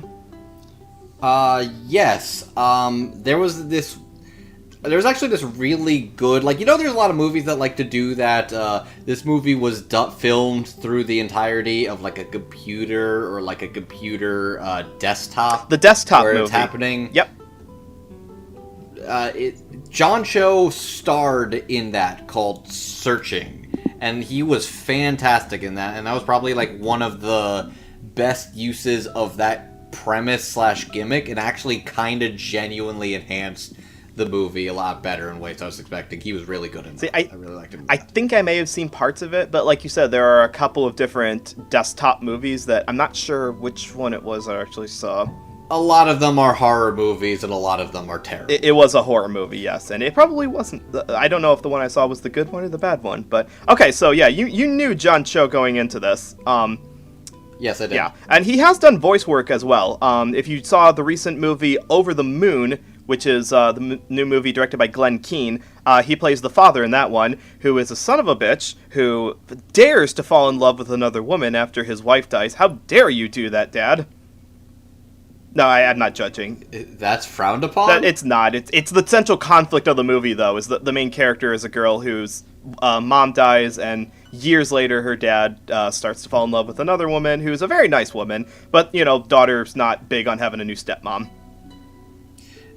Okay, tensions about new family. Got it. Yeah. Okay. But you know what? Everyone is going to reintroduce to John Cho coming up soon because, and this is for the future, he's going to play Spike Spiegel in the live-action Cowboy Bebop series that's coming out later this year. Even if that's not good, it's still going to have Yoko Kanno at the helm, so it's going to be at least worth something. It's going to be at least audible gold. Pretty much, yeah. I don't even know what the last anime I saw with Yoko Kanno scoring it was. It's been a while. Anyways, so let's talk about this section here about the parents here. I want to talk about the Madigan really quickly here. If that's okay. That's how you want to start this. Okay. Yeah. Sure, let's talk. Well, because it's vignette centric, like I said. So we get to go back in time, and Kun meets his mom in the past as kind of an acknowledgement that all the problems that he's causing for his mom, she's caused for her mom in the past as well, and it's a cycle. Like history, we are doomed to repeat it, whether we realize it or not. And she's not just rambunctious; she is destructive. She is like, if you put Dennis the Menace and every rambunctious female anime protagonist together, and just infuse them with dynamite, because she intentionally goes out of her way to destroy the house and has a good time doing it. Just straight up, like, violent. It's kind of like insane terror. But what's that one she line? Does a good job selling. What? I was like, what's that one line she has where she takes all the snacks, and Kun's like, well, we're not supposed to have these, and she's like, yeah, but doesn't it taste better when you're not supposed to have it? And he's like, I was like, oh, that is a dangerous train of thought, child. You're like, what, 6? That's gonna get you in trouble. I think she was supposed to be 4. I think she was supposed to be the exact same age that Kun is. Maybe?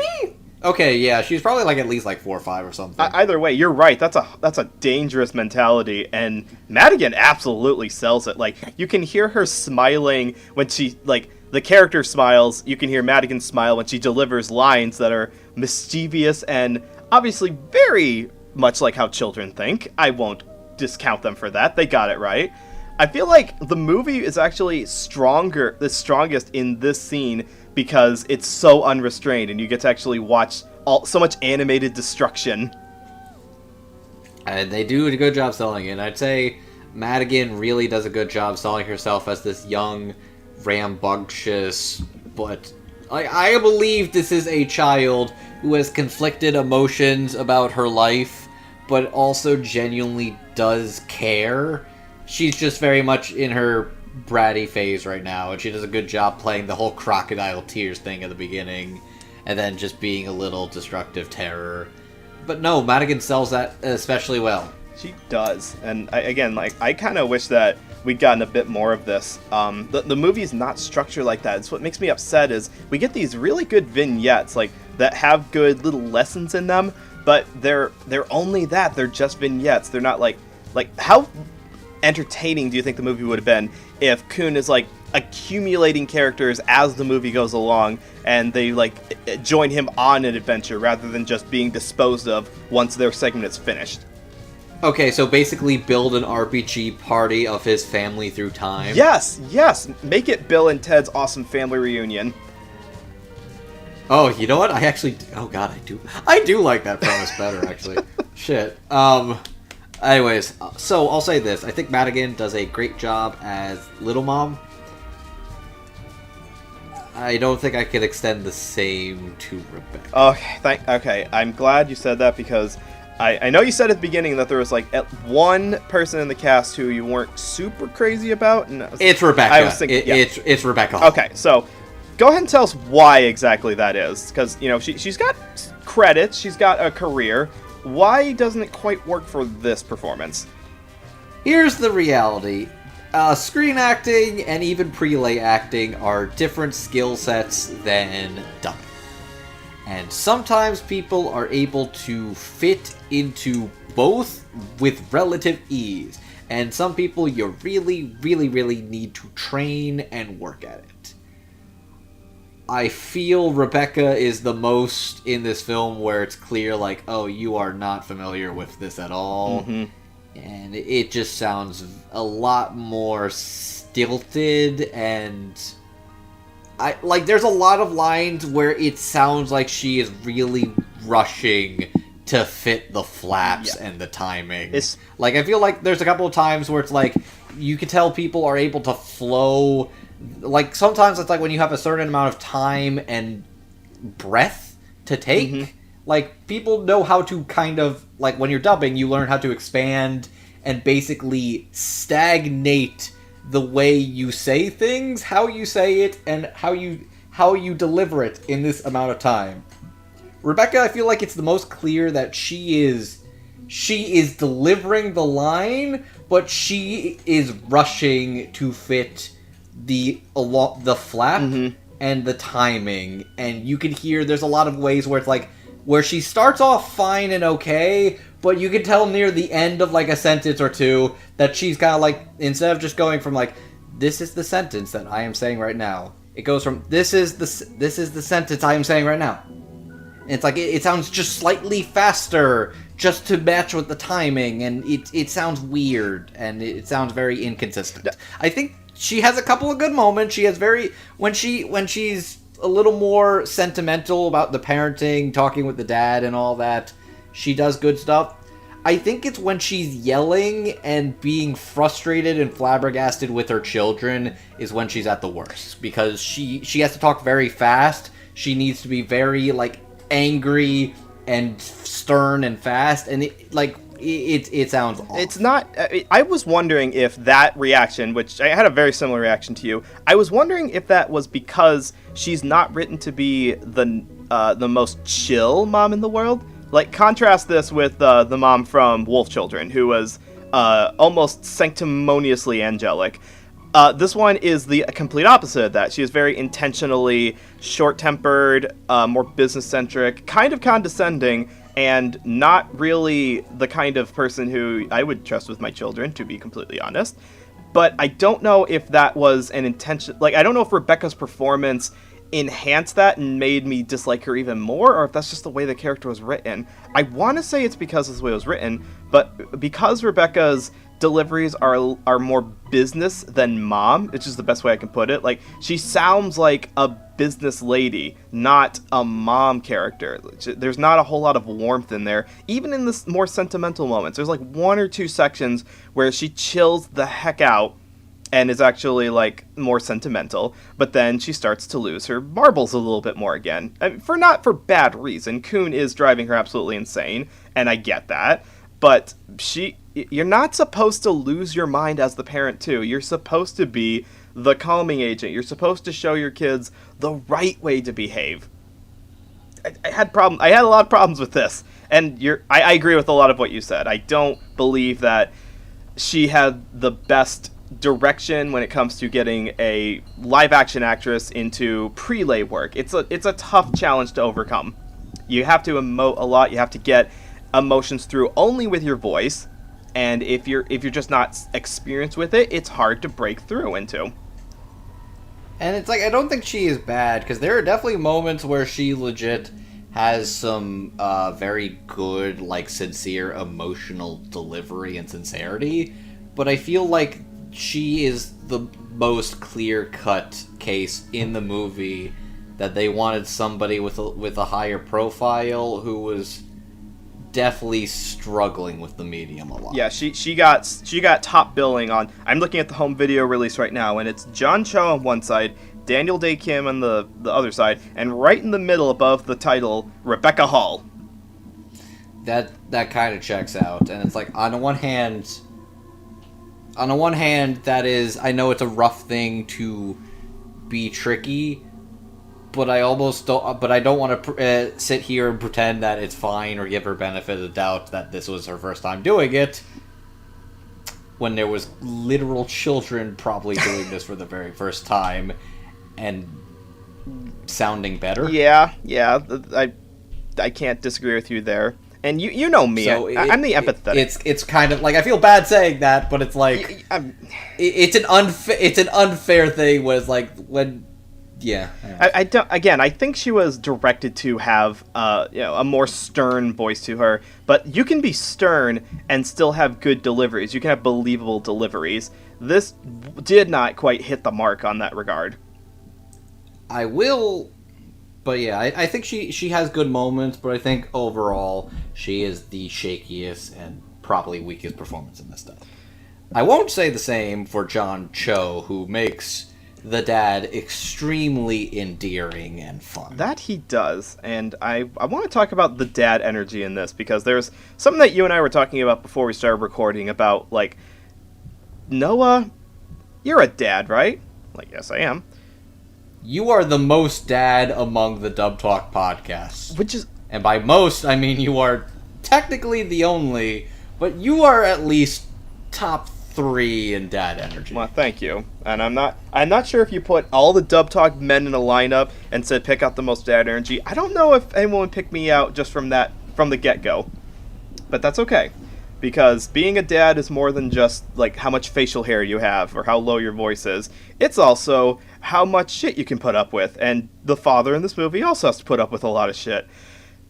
So John's entire delivery is it's like he retains his cool even when he's stressed out, because that is such a dad way to handle things. Like, dads, at least the good ones, there are ones who lose their temper. I've known some who don't handle situations very well, but the ones who are more chill aren't doing so because they don't care. They're doing it because they know how difficult things are for other people, and they feel themselves as, I have to be the rock. I have to keep things under control here, or no one else is going to. And that's the effect I get from John's performance. It's interesting because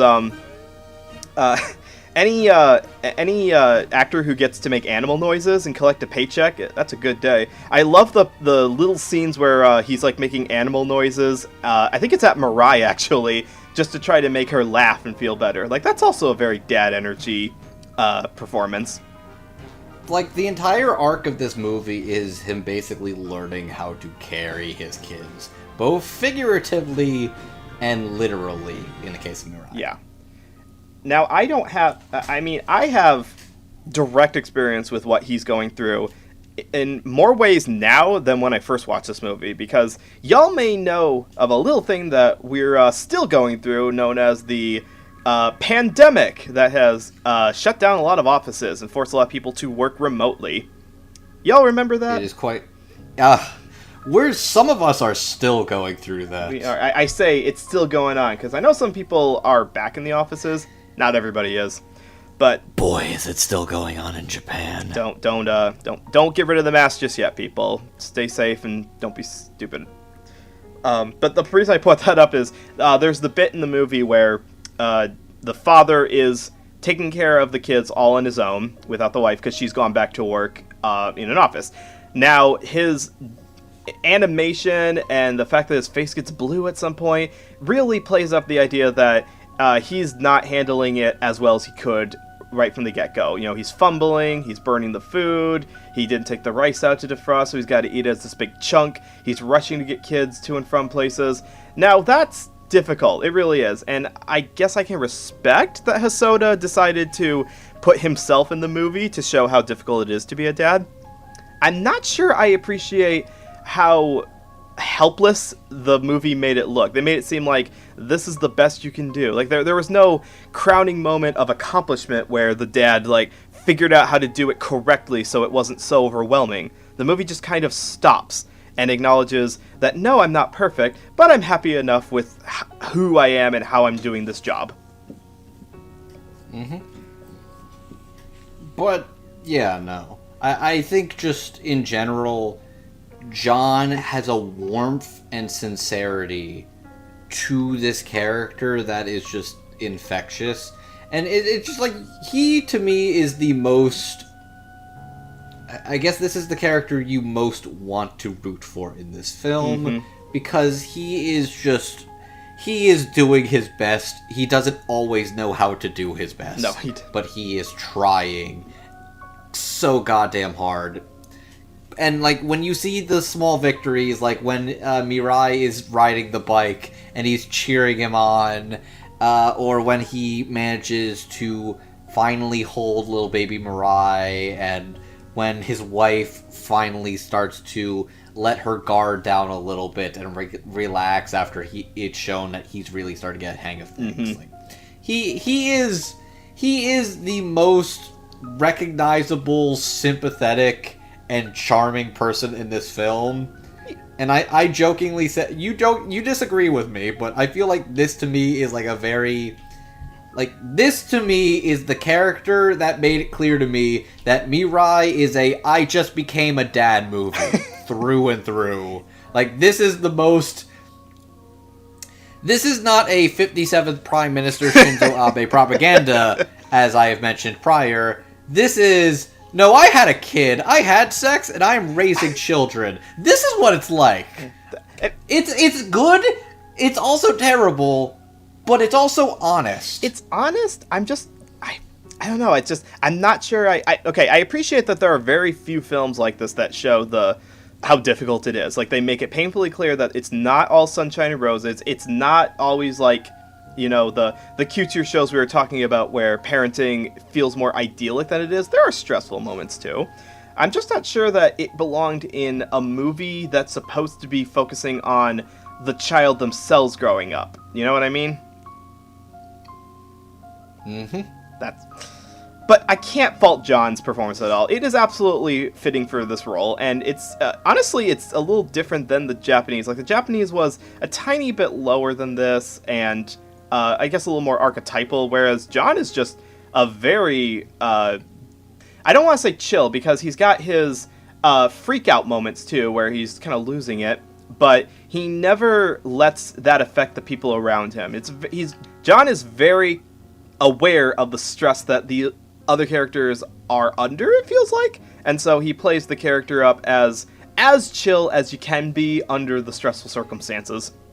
He is the rock that everybody in the room needs them to be. Yes. Even if we get to see his own insecurities in the process. But no, I think he is genuinely just a sweet character, and I feel John plays him with such a level of warmth and heart that, like, you could tell that even John himself wouldn't surprise me if he was putting a lot of his own experiences as a parent into this character. That's a good point. I'm not sure. I actually don't know much about his personal life, so I don't know if he's actually a father or not. It just feels like there is a level of... Even if it wasn't his personal life, this feels like something like I had a parent, like my parent or my grandparent was putting a lot of themselves in, like he was channeling a lot of them into this role. This feels like that kind of character. Fair, yeah, that's a good point. And all three of these characters, honestly, like they do represent different personalities that Kun interacts with, which honestly is pretty much the whole spectrum of parenthood. You know, you start as a kid, you grow up, and you become a parent, and even then, you may not grow out of your childlike ambitions. There's a lot of... the theory of the movie seems to be that parents are just big kids who have to deal with all the stress, and sometimes you just want to acknowledge how your child insecurities still carry over into your adulthood, which I don't think that's a bad mentality. That's actually a very nice mentality. Mm-hmm. But no, I feel like John in particular was very, very good, and I feel bad that I was beating the whole thing about Rebecca, but it's just like, it's the kind of thing where it's like when you're bringing in higher profile people with very little voice acting credits, you always run this risk. Yeah, it's not like they didn't have a wide pool to pull from. Mm-hmm. Yeah. Well, that being said, I think it's time to actually talk about the kids. Are we ready to finally discuss the two child stars of the movie? Yes. Oh, yes, I am. Excellent. Now, there's actually 3 actors to talk about here because, again, we're dealing with wibbly wobbly timely wimely, so we got... Technically, only one of them is a child. Oh, that's a good point. That's okay. So technically, there are 4 characters, but we're only going to talk about 3 actors because we're going to talk about the main character, Kun, the 4-year-old boy who gets a brand new sister, and we're going to talk about his sister, Mirai, but not as her current newborn self. We're actually going to talk about future Mirai, which, fun fact, the word Mirai in Japanese actually means future. Means future. I know very vague amounts of Japanese, but even I knew Mirai means future. So you can, like, I've heard that a lot of times. I mean, well, it's a good name. It's a good name. It is. I've never heard that before. Like, I don't know any other characters who have that name. I believe a character in Beyond the Boundary has that name, but that's only from Google searching, if I'm not mistaken. That is the main character of Beyond the Boundary. I had to point it out because I knew that Megan would rip my head off if she heard this and said, it's from Beyond the Boundary. Go watch some good cartoons for once, you cartoon man. Go watch some good cartoons, you cartoon man. I'll do that right. I feel like that was very much censored for television. Yes, it was. Because this is obviously getting a television broadcast. But yeah, so Mirai is in this movie as her future self. She interacts with Kun as, I believe she's supposed to be a middle school character based on the age. It's hard to tell. I think she's at least a senior in middle school or a freshman in high school. Yeah, one of the two. I think you're right. She's actually, fun fact, the Japanese seiyuu for Mirai was actually the same one who voiced Yuki in Wolf Children. Really? Yep. And I know we're not talking fun. about the Japanese audio, but I like that. I like when directors, bring back characters from their previous movies. But we get to talk about also future Kun in this section as well, very briefly, because there's a brief segment near the end of the movie where we get to see Kun as a high schooler, and he actually has his own voice actor, so we will talk about that. Who voices these characters? Oh boy, I'm so excited for this. I've been waiting all year for this. So Kun is voiced by Jaden Waldman. Mirai, future Mirai, or Mirai-chan, as they say in the Japanese. I think she is also baby Mirai too. No, she's not. There's she's actually voiced by, I believe they kept the original Japanese audio for the baby voice because she's credited as something Hondo. I didn't write that down. I really should have. Really? Here we go. Okay. Kaede Hondo. Okay, so they just kept the baby audio there. Interesting. Yeah. So like I said, old enough to speak Mirai is voiced by Victoria Grace, and then the segments where we get to meet Kun in the future is voiced by Evan Smith. Now, let's start at Evan Smith. What's he done before? I am curious. I mean, you probably have not seen or heard of him in much, unless you're a big fan of direct-to-video CGI animation, because he's done a lot of that, and that's probably why he was in good connections with NYAV Post, because he's done a good job as Spleeve in Screechers Wild, or Deuce Gorgon in the Monster High franchise. Monster High is this franchise where it's like high school doll characters, but all the characters are monsters. I am vaguely familiar with Monster High. I watched some of those at my old job. Okay, so you're not... Okay, so I don't know if you know this character. I know there's a couple of anime voice actors who have wound up in Monster High movies. Yes. I know that much. Yeah, so that's where you may have heard Evan before. And maybe just one last thing. There's another franchise called Ever After High, which is... I don't have direct experience with it. From what I understand... I'm going to take a guess. I'm going to take a guess that is princess storybook fairy tale characters, but in high school. Well, ding, ding, ding. Good guess, man. You must have extensive knowledge of this franchise.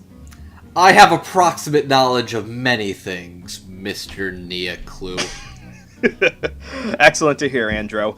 So yeah, Evan voices the character of Daring Charming in that franchise. So he's definitely got experience playing dreamy high school characters, which is... well, I'll let you just... This is not a dreamy character. This is a 15-year-old kid who's trying to get... He's not even, like, a dreamboat. He's in his Blink-182 phase. That could be appealing for some people. There are plenty of girls out there watching this, like, they weren't on the Backstreet train, they weren't on the NSYNC train. No, they were hardcore into the, was it, like, Sum 41 Blink-182 number band thing. They were into that. Hot Topic has a crowd for a reason. Noah, I feel like you're aging the further we go into this episode. It's kind of amazing. Phonographs and record players were the hot thing when I was a kid. I was hip, but then what was hip changed. I was once with it, and now I'm not. I fell out of it, and it will happen to you. Yes, Simpson reference here. Alright, moving on to the other performances. Victoria Grace. Where have you heard Victoria Grace before? So, she is, actually has experience in other anime before. If you saw the new dub of Tokyo Godfathers, she played the character of Miyuki in that movie.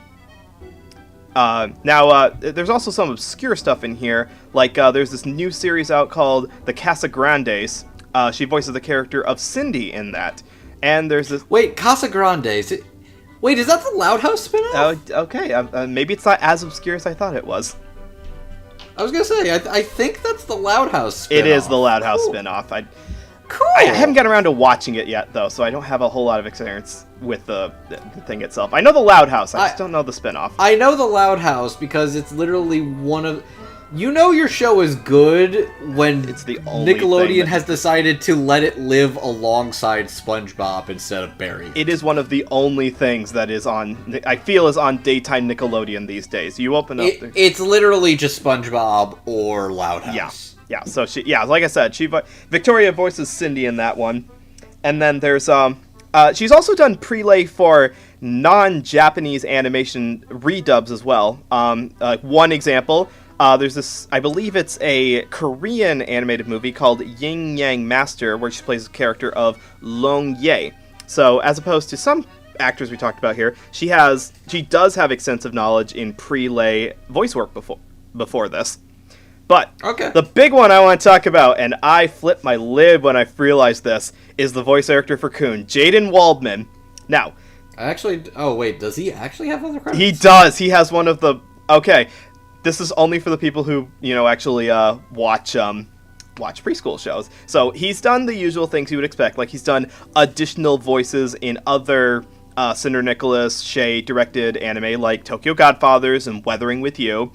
He played the character of Masked Boy in Neza, which is another one of those Korean... Nezha! I think that's a Chinese animated dub, actually. Is that one? Okay, I couldn't tell if it was Korean or Chinese. I apologize. I think Nezha is Chinese. Okay. I think isn't that the one that stars Alex Lee? I don't know. I haven't seen it yet. I'm going to double check that. Okay, but that's not where I knew him from. I knew Jaden Waldman from one thing and one thing in specific. Andrew, do you watch any PBS programming, like modern airing PBS programming? Okay, correction. I was thinking of Legend of Hay, not Nezha. Nezha is other characters. Sorry. What about modern PBS? Are you familiar with any? We've already established that you're a big fan of Bluey, but are you familiar with any other modern airing PBS programming? Modern, I can't really say modern. I'm familiar with. I'm familiar with a couple of stuff like Arthur and Cyber Chase in the works. Jesus Christ, now you're aging yourself. That stuff's been airing since the 90s. But the reason I ask is because Jaden plays the co-starring character Peterific in the PBS series Pinkalicious and Peterific. And is that a good show? It is a very good show. It has this really intriguing paper cutout collage style animation. The main character of Pinkalicious is like this very precocious elementary school girl who basically fills the world with color and art. And a lot of the show is very bizarre in the imaginary adventures that they get up to. And he's been doing that for a while. Like, that show's been running for multiple seasons. I highly recommend it for your preschooler. It is a good addition to watch in between the Let's Go Lunas and other stuff that's airing on there that I'm too ashamed to admit that I watch. So, good on Jaden. Noah, you are on a podcast talking about anime, and we've discussed some trash in the past. I think you will be forgiven if you watch a children's cartoon with your children. Okay, fine. All right, everyone, go watch Martha Speaks, okay? If I had to recommend one other PBS Kids Go show that is not Pinkalicious, watch Martha Speaks. The sass and sarcasm in that show is off the chain. I don't know how they got away with it with national funding, but it is really good. You've read the book, go watch the cartoon Martha Speaks. Now, let's talk about this show right here, because... this segment is paid for by viewers like you. Thank you. We'll get to those who actually did help pay for this later, but let's talk about, I guess... Shall we just talk about Evan very quickly to get his brief segments? Because he doesn't have a major presence in the movie, but he does show up. I appreciate the fact that he was just this random teenager that was just chilling, and I was able to be like, oh, that's him, isn't it? It was like, oh, is that the main character in the future? We've done everyone else. We've done everybody else, yeah, so it's just like, okay, don't go on that train, buddy. And I love the fact that he genuinely looks just very... sour in that he's not like, this is not a kid who does anything bad. He you know what he reminds me of as a teenager? He looks like Ryuji from Toradora. Does in his scowl. Mm-hmm. The eyes aren't as beady, but yeah, he does have the scowl to go with it. I look forward. All right, I'm not sure how meta I want to go with that one, but anyways, I just think he's got a very, like, sour, butthurt teenage disposition to him, and I think the delivery very much comes through in that. I think Evan does a good job making him sound like he care. He sounds like he cares, but he doesn't care. Yeah. He is quintessential teenager through and through, and I think Evan does a good job selling that. He's definitely had experience voicing that kind of character archetype before, and because this character is so is kind of inconsequential to the overall plot, we get to see him telling his past self, don't get on the train, and then we get to see a clip of him in the future where he's just kind of give us an acknowledgement that he did grow up to have a good relationship with his sister, but Evan doesn't play it off as like heartless or monotone. It's exactly the kind of teenage angstiness that the character needed without being dry or forgettable. So I commend him for that. It was a small performance in this, but like they say, there are no small roles, there are only small voice actors. Now let's talk about the two main ones, shall we? Wow, does Victoria need to be in this movie more? I was honestly kind of sad that Mirai was not like continuously shown throughout the movie. She shows up. I thought she was going to be a more major player than she actually was. She was maybe in, like, 2 vignettes in the finale. Yeah, she's in the segment at the very first vignette where she's telling Kun, stop putting crackers on my face. And well, technically she wasn't in the first. The dog came first, and then she came out. Oh, you're right. I got my order mixed up. That's another problem I have with this movie, is that I feel like the vignettes, you could shuffle them and show them in any random order, and the movie wouldn't suffer for it. The only one that really needed to be done was the one at the end. Yeah, you're right. Like, the rest of these, literally, you could break them in an outer order. The only order they're in is just the fact that time is technically moving. How much time actually does pass in the real world in this? It's unclear. Well, let's see. Well, we start technically before Kun is born because we see like a photo montage of pregnant mom, Kun being born, and then time passes, he becomes 4 years old. But the actual story of the movie... I meant like the actual film. Yeah. That was like the preview. I'm going to say probably about 6 months because the very last thing we see is baby Mirai being able to mimic her older brother, like vulture raptor screaming. It's like, raptor screaming. Whatever animal they're trying to replicate. So that's, I'd say about 6 months' time. Oh, that seems like a fair bet, yeah. Yeah. So, Victoria did a really good job. It's like in contrasting to some of the other non-experienced voice actor characters we talked about. She's very clean, she's very professional sounding, very sisterly, and all the flavors of Mirai that comes off in the animation is reflected in the way she speaks. We get like a little bit of shyness where she's trying to, like, there's a tiny little bit where it sounds like she's got a crush on a boy. Because she says, like, you have to put the dolls away or else I can never get married. It's like, do you have a boy in mind? She's like, no, it's not important. They're not important. Like, you can tell, very adolescent there. It's great. Yeah, adolescent. That's a good way to put it. And there wasn't, like, a sour delivery in the whole thing, I don't think. Even... You know what I love? What was it, like, the Bumblebee dance? Oh, yeah. Trying to make him laugh by shake, shake, circle, circle, and now here come the stingers. And then she just kind of like stick, and she just starts poking him, and he's just genuinely like, he's just laughing and yucking it up. I love that scene. I was like, and he's like, can you do that again? I'm like, oh, that's so funny. It was cute. It was very adorable. It's like that feels like what a good way for siblings interacting is. Like, I've had positive. Oh no, that was adorable. That was adorable. And Victoria plays that well too. Like she like you could feel her like dancing around in the booth while saying it almost. It's just like you can feel that. Like, oh, it's just. But no, I think Victoria's just got a great energy, sincerity, and charm to Mirai. She does. And like you were saying, like she does a great job with what she's got.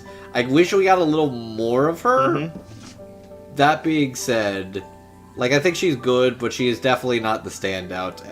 The standout is, bar none, Kun. This is the one who the movie was entirely made for because, well... And this isn't easy to be a kid and to carry an entire anime dub on your shoulders. That's an interesting graphic, just the idea of, like, 10-year-old Jaden Waldman, like, carrying this entire production on his back. Like, I feel like the maid I just cleaned up around here. I gotta do everything myself. But, there are some really... Like, you find young actors who are super into their craft. Like, stories about... Okay, have you seen the movie The Brave Little Toaster? I have. Alright, you know the character of Blanky. Mm-hmm. This is actually voiced by a kid, probably around the same age that Jaden was when they recorded this, actually. So the director of the movie was doing a Q&A where he talked about how the kid character was, like, the most professional of all of them. Like, he was the one who would say, so what's my motivation?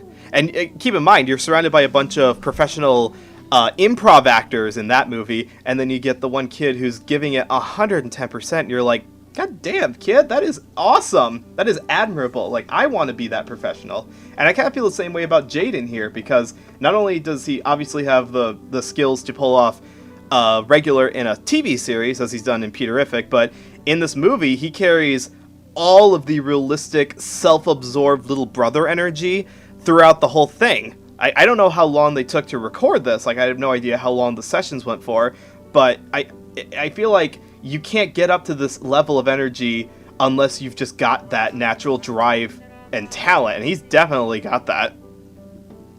I think for sure that he plays Kun with a genuine, honest energy in that this is a kid who is some days a sweet little angel. Some day he just really wants attention. Some days he is the worst, most insufferable nightmare in the world. And some days he's like, man, I should probably just go for a vasectomy. You say that. But that's just part of being a kid, okay? If you really love your children, you will accept the good and the bad. And there's a whole... You accept the good, the bad, and everything comes in between. But no, I think, what was it, Jared, right? Jaden, sorry. Jaden. Jaden, okay, Jaden, sorry about that. Jaden, without a doubt, pulls the entire, character of Kun as just a small child who is trying to learn about himself, trying to learn about his new family dynamic that is different than the way it was before, as well as also interacting with, members of his family and the weird, wacky scenarios his tree shows him. Mm-hmm. And he does a really good job making those emotional moments when he's very sweet and innocent, little goofy child. Also a terror bratty monster. Just, it sells every bit of emotional, emotion. I'm not even sure what I would describe it. Just, he sells the entire tidal wave of small child hard. He does.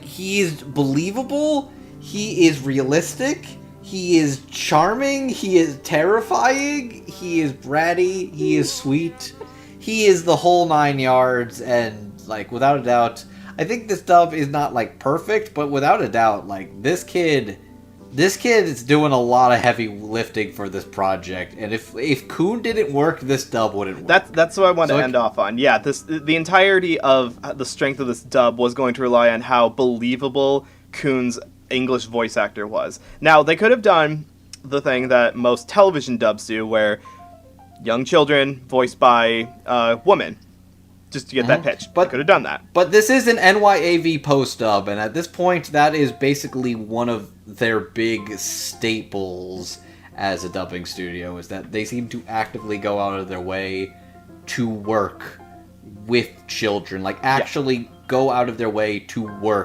truly work with children for their dubbing process. And it worked out really well with this. I have a lot of problems with the actual movie itself that Hosoda wrote, screenplayed, and produced. He took all the credits for this. M. Night Shyamalan himself into this. But the actual performance of both Jaden and Victoria absolutely is what this movie called for. They rose to the challenge, and even though I can't honestly recommend the whole movie on its own merits, I really wish that their strengths were taken and molded into a stronger film. That is how I think a strength of a good performance is, that you hear the good parts in here, and it makes you wish for a better project than they were given. Which I think is a good enough a segue as anyway to really talk about our final thoughts on the movie as a whole, and the dub as a whole too, which...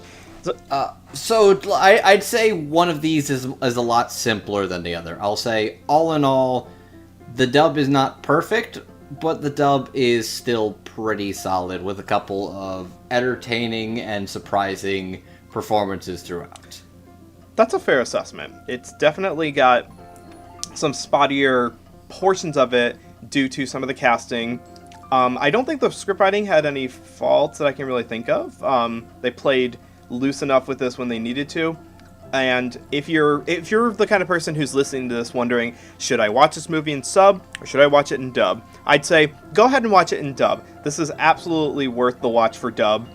Nothing is lost in the translation, and it's actually really enjoying, as an anime watcher who listens to a lot of the staple of voice actors, to hear new people get into the game. I know we ragged on Rebecca Hall's performance a bit here, but honestly, we're not opposed to new people getting into the game, even people who don't normally do voiceover work, as long as they're doing it up to the standards that we feel that you should have.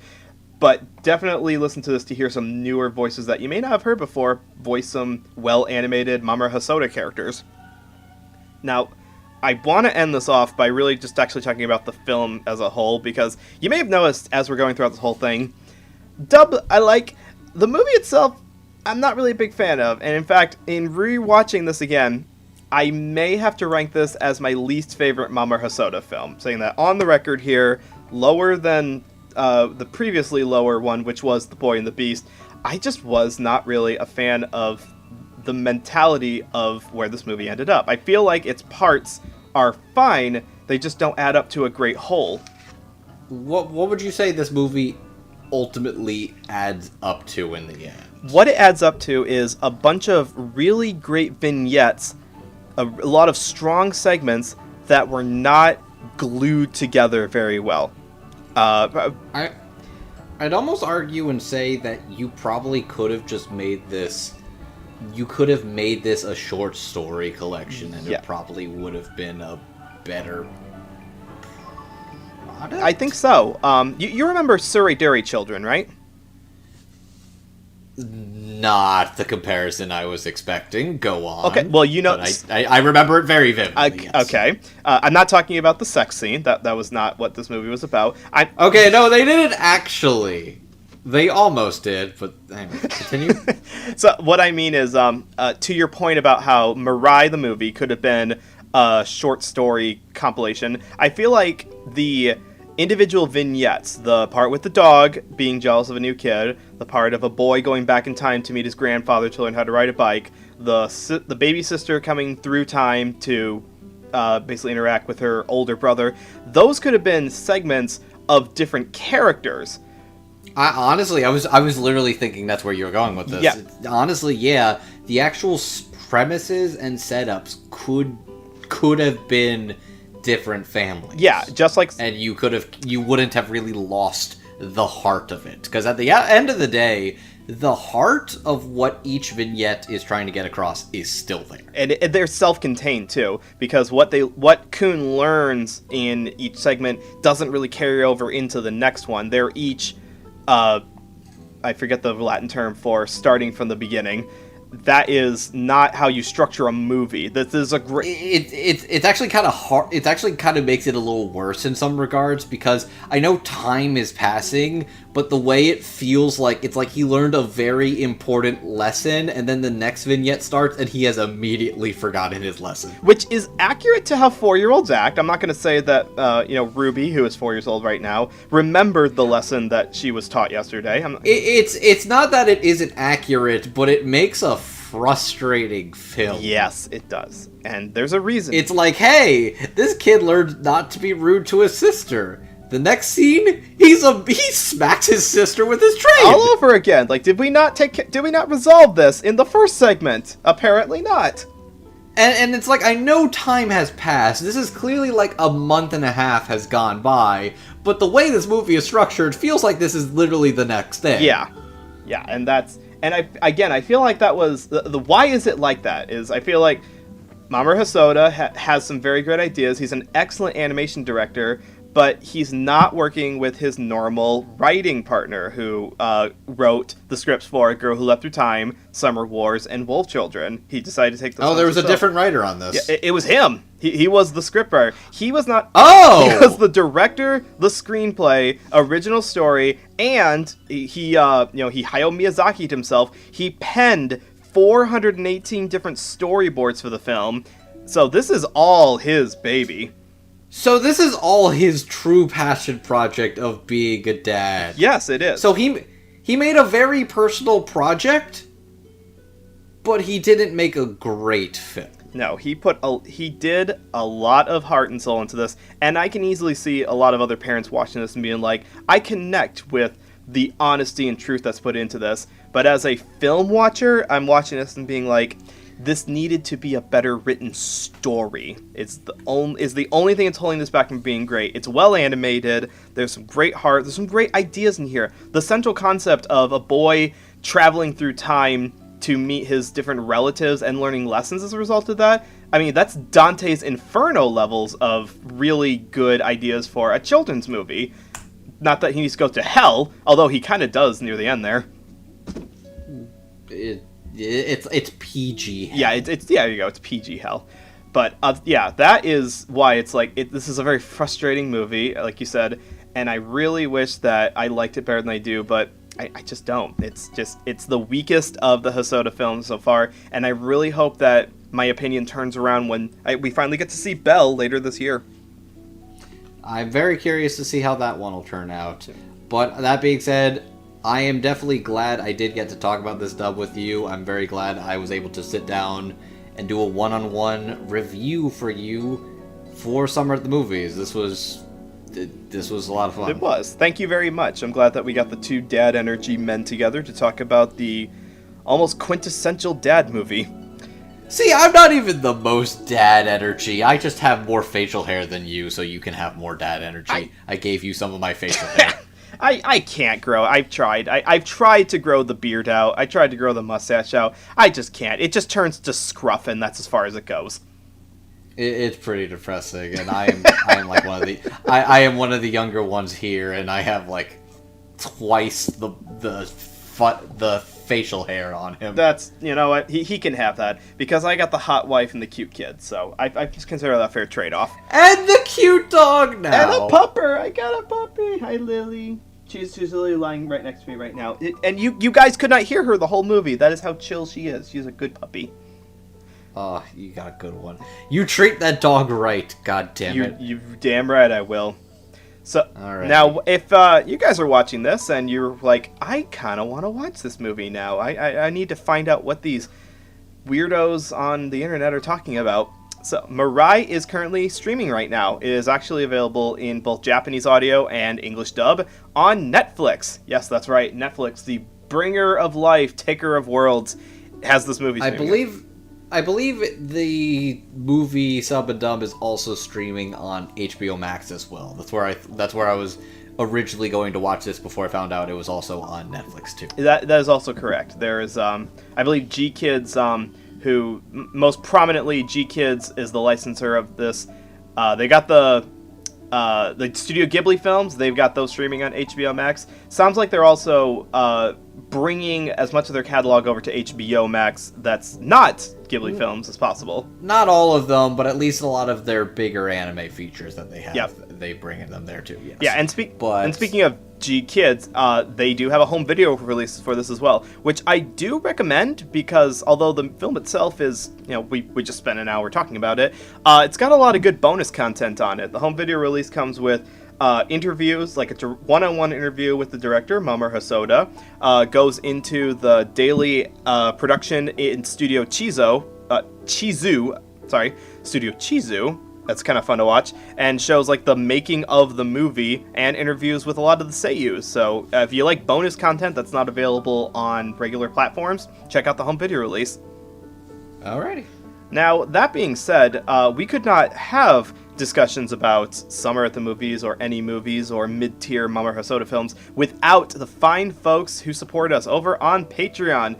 Yes, you can support us over on the Dub Talk Podcast Patreon, and we need to give a huge thank you to all the fine folks who supported us over there, and you can be one of those people too. If you donate the minimum amount, you can get your name read off here by my glorious radio voice. Those people, like our $5 patrons, so are Megan's mom and dad, Michelle Travis, Miraculous Corazon, Nico Robin, but with Yowie hands, Sue Tweet, and Victor Mayboroda. Thank you guys so much for your continued support of this podcast. You don't know how much that means to us. And a big, extra huge special thanks to our $10 patrons. Those who chipped in a little bit more get the episodes a little bit earlier, and we adore these people for that. Special thanks to Carly Lesticow. Huge thanks to Crimson Echidna. Massive thanks to Jacob Wilson. Wonderful thanks to Jared Hawkins. Huge thanks to Julia W. Big thanks to Marissa Lenti. And extra huge special thanks to Otaku Anthony. You guys are amazing. I hope you guys like what we do, because we love doing it for you. Actually, Noah. Sir. Since these people clearly love what we do, what do we do, and where can we find ourselves? That's a good question, and I don't know this because I'm not part of the podcast, but I believe that they can follow us on Twitter at Dub Talk Podcast, where all of our announcements are posted, all of our silly shenanigans are posted. That is our most reliable place to follow us. And also, please subscribe to us on our YouTube channel, which is the most reliable place to get all our current and past content. We've been doing this for over 6 years now. There is plenty of discussions of animation mostly from Japan, but some of it from other places, available for you on the Dub Talk Podcast YouTube channel. We're also available... But Noah, yes. I hate YouTube, and I hate watching videos, and I hate sitting down on a computer. What if I wanted to go for a 20K jog, and I wanted to listen to this podcast as well? Is there any other alternatives I could listen to this as well? Well, just for you, Andrew, and your pampered self, we have done just that. We have put all of our episodes up on Podbean, and they're also available on... Actually, I forget what the other platform is. What are they, Andrew? Actually, okay, yeah, I was trying to do this bit. Anyways, Podbean is our main platform, but we have also taken to putting episodes on Spotify and Apple Podcasts. So if you'd like to listen to us on Spotify and Apple Podcasts, our episodes are posted around the same time as they are on our YouTube channel as well. Mm-hmm. So if you want to watch our video with a little more about who's who, what's what, comparing character images to actor faces, you could go on YouTube. But if you want to hear a little more of our voices while you're on the go and about what we're thinking, you can do so on our audio platforms as well. Thank you. And also, just one more quick plug. We have been actually using a lot more of our Twitch channel lately to play the video games. That we have. Twitch.tv/dubtalkpodcast, where we're streaming a little more regularly. Steph's been playing games. I've been playing games with Steph, Megan, Amon, and maybe even some party games with the squad in the future. Who knows? I got massacred in Jackbox the other night, folks. Tune in for that. Oh, yeah. I died. Yeah. I died at, what was that, Murder Party trivia game? Oh my god. Noah, I was joking. You are actually getting older and older as this episode is going along. What is with the kids these days and their fancy new graphics? Back in my day, all we had were rocks and sticks, and we smashed them together, and we called that a good time. I don't get you people anymore. Okay, Grandpa, say goodbye to the people. It's time to get you going to bed, sir. We gotta get you. Real time travel going on here. I'm interacting with my past and my future self. But if you want to follow Andrew here, where can they do that? Thank you for asking. If you would like to follow my shenanigans, my name is Andrew, aka Classy Sardin. You can find me over on Twitter at MangaMan9000, where I regularly retweet and post a lot of memes and dogs and the works. But my other podcast gig, I am a member of Surreal Resolutions Anime Podcast ONA, where we talk about the latest in the anime industry and anime news, alongside another fellow member of the Dub Talk Podcast, my good buddy Jet. Hi, Jet. And if you want to follow me on Twitter, you can follow me on Twitter at NoahClue, where now that I've got a new dog, I'm just going to be posting pictures of dogs all the time. Just new puppy pictures every day of the week. I believe Megan has referred to it as the puppy picture tax, which I am forced to pay every single day. But I was forced to pay it quite a bit when when my parents got Rory, so you gotta put your time in. I'm glad to be part of the club. But I also like to talk about animation as well, including anything from all around the world. I've actually recently just started watching the Anne of Green Gables anime that Isao Takahata made back in the 70s. That is some vintage good stuff, people. It is aged like fine wine. Go watch other shows that are about young children, beside Mirai as well, because they're out there.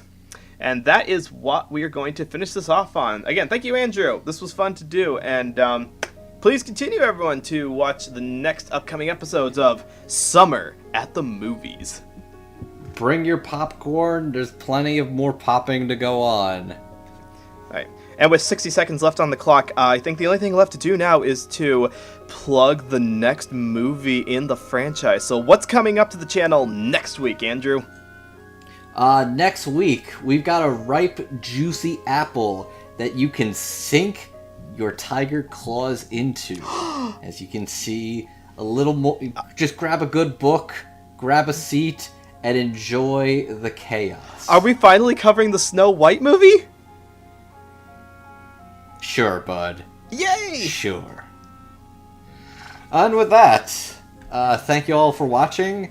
Thanks for tuning in, and I can't wait to see what I'm going to look like in 20 years. Oh god, I hate it. And I would say, like, what did I look like 20 years ago? But I can just look at my own kids and, oh yeah, that's well. So, take care of your kids out there. Only procreate if you're absolutely sure that you want to do that. What? Are you gonna disappoint 57th Prime Minister Abe-san? Look, the man cannot support all of the children of the world out there, okay? We gotta make sure that the next generation has good parents, is all I'm trying to say. Anyways, I'd say that about wraps it up. Let's go to bed. Let's go play with our dogs and call it a night. Aloha and otaku on, my friends. Good night, everybody.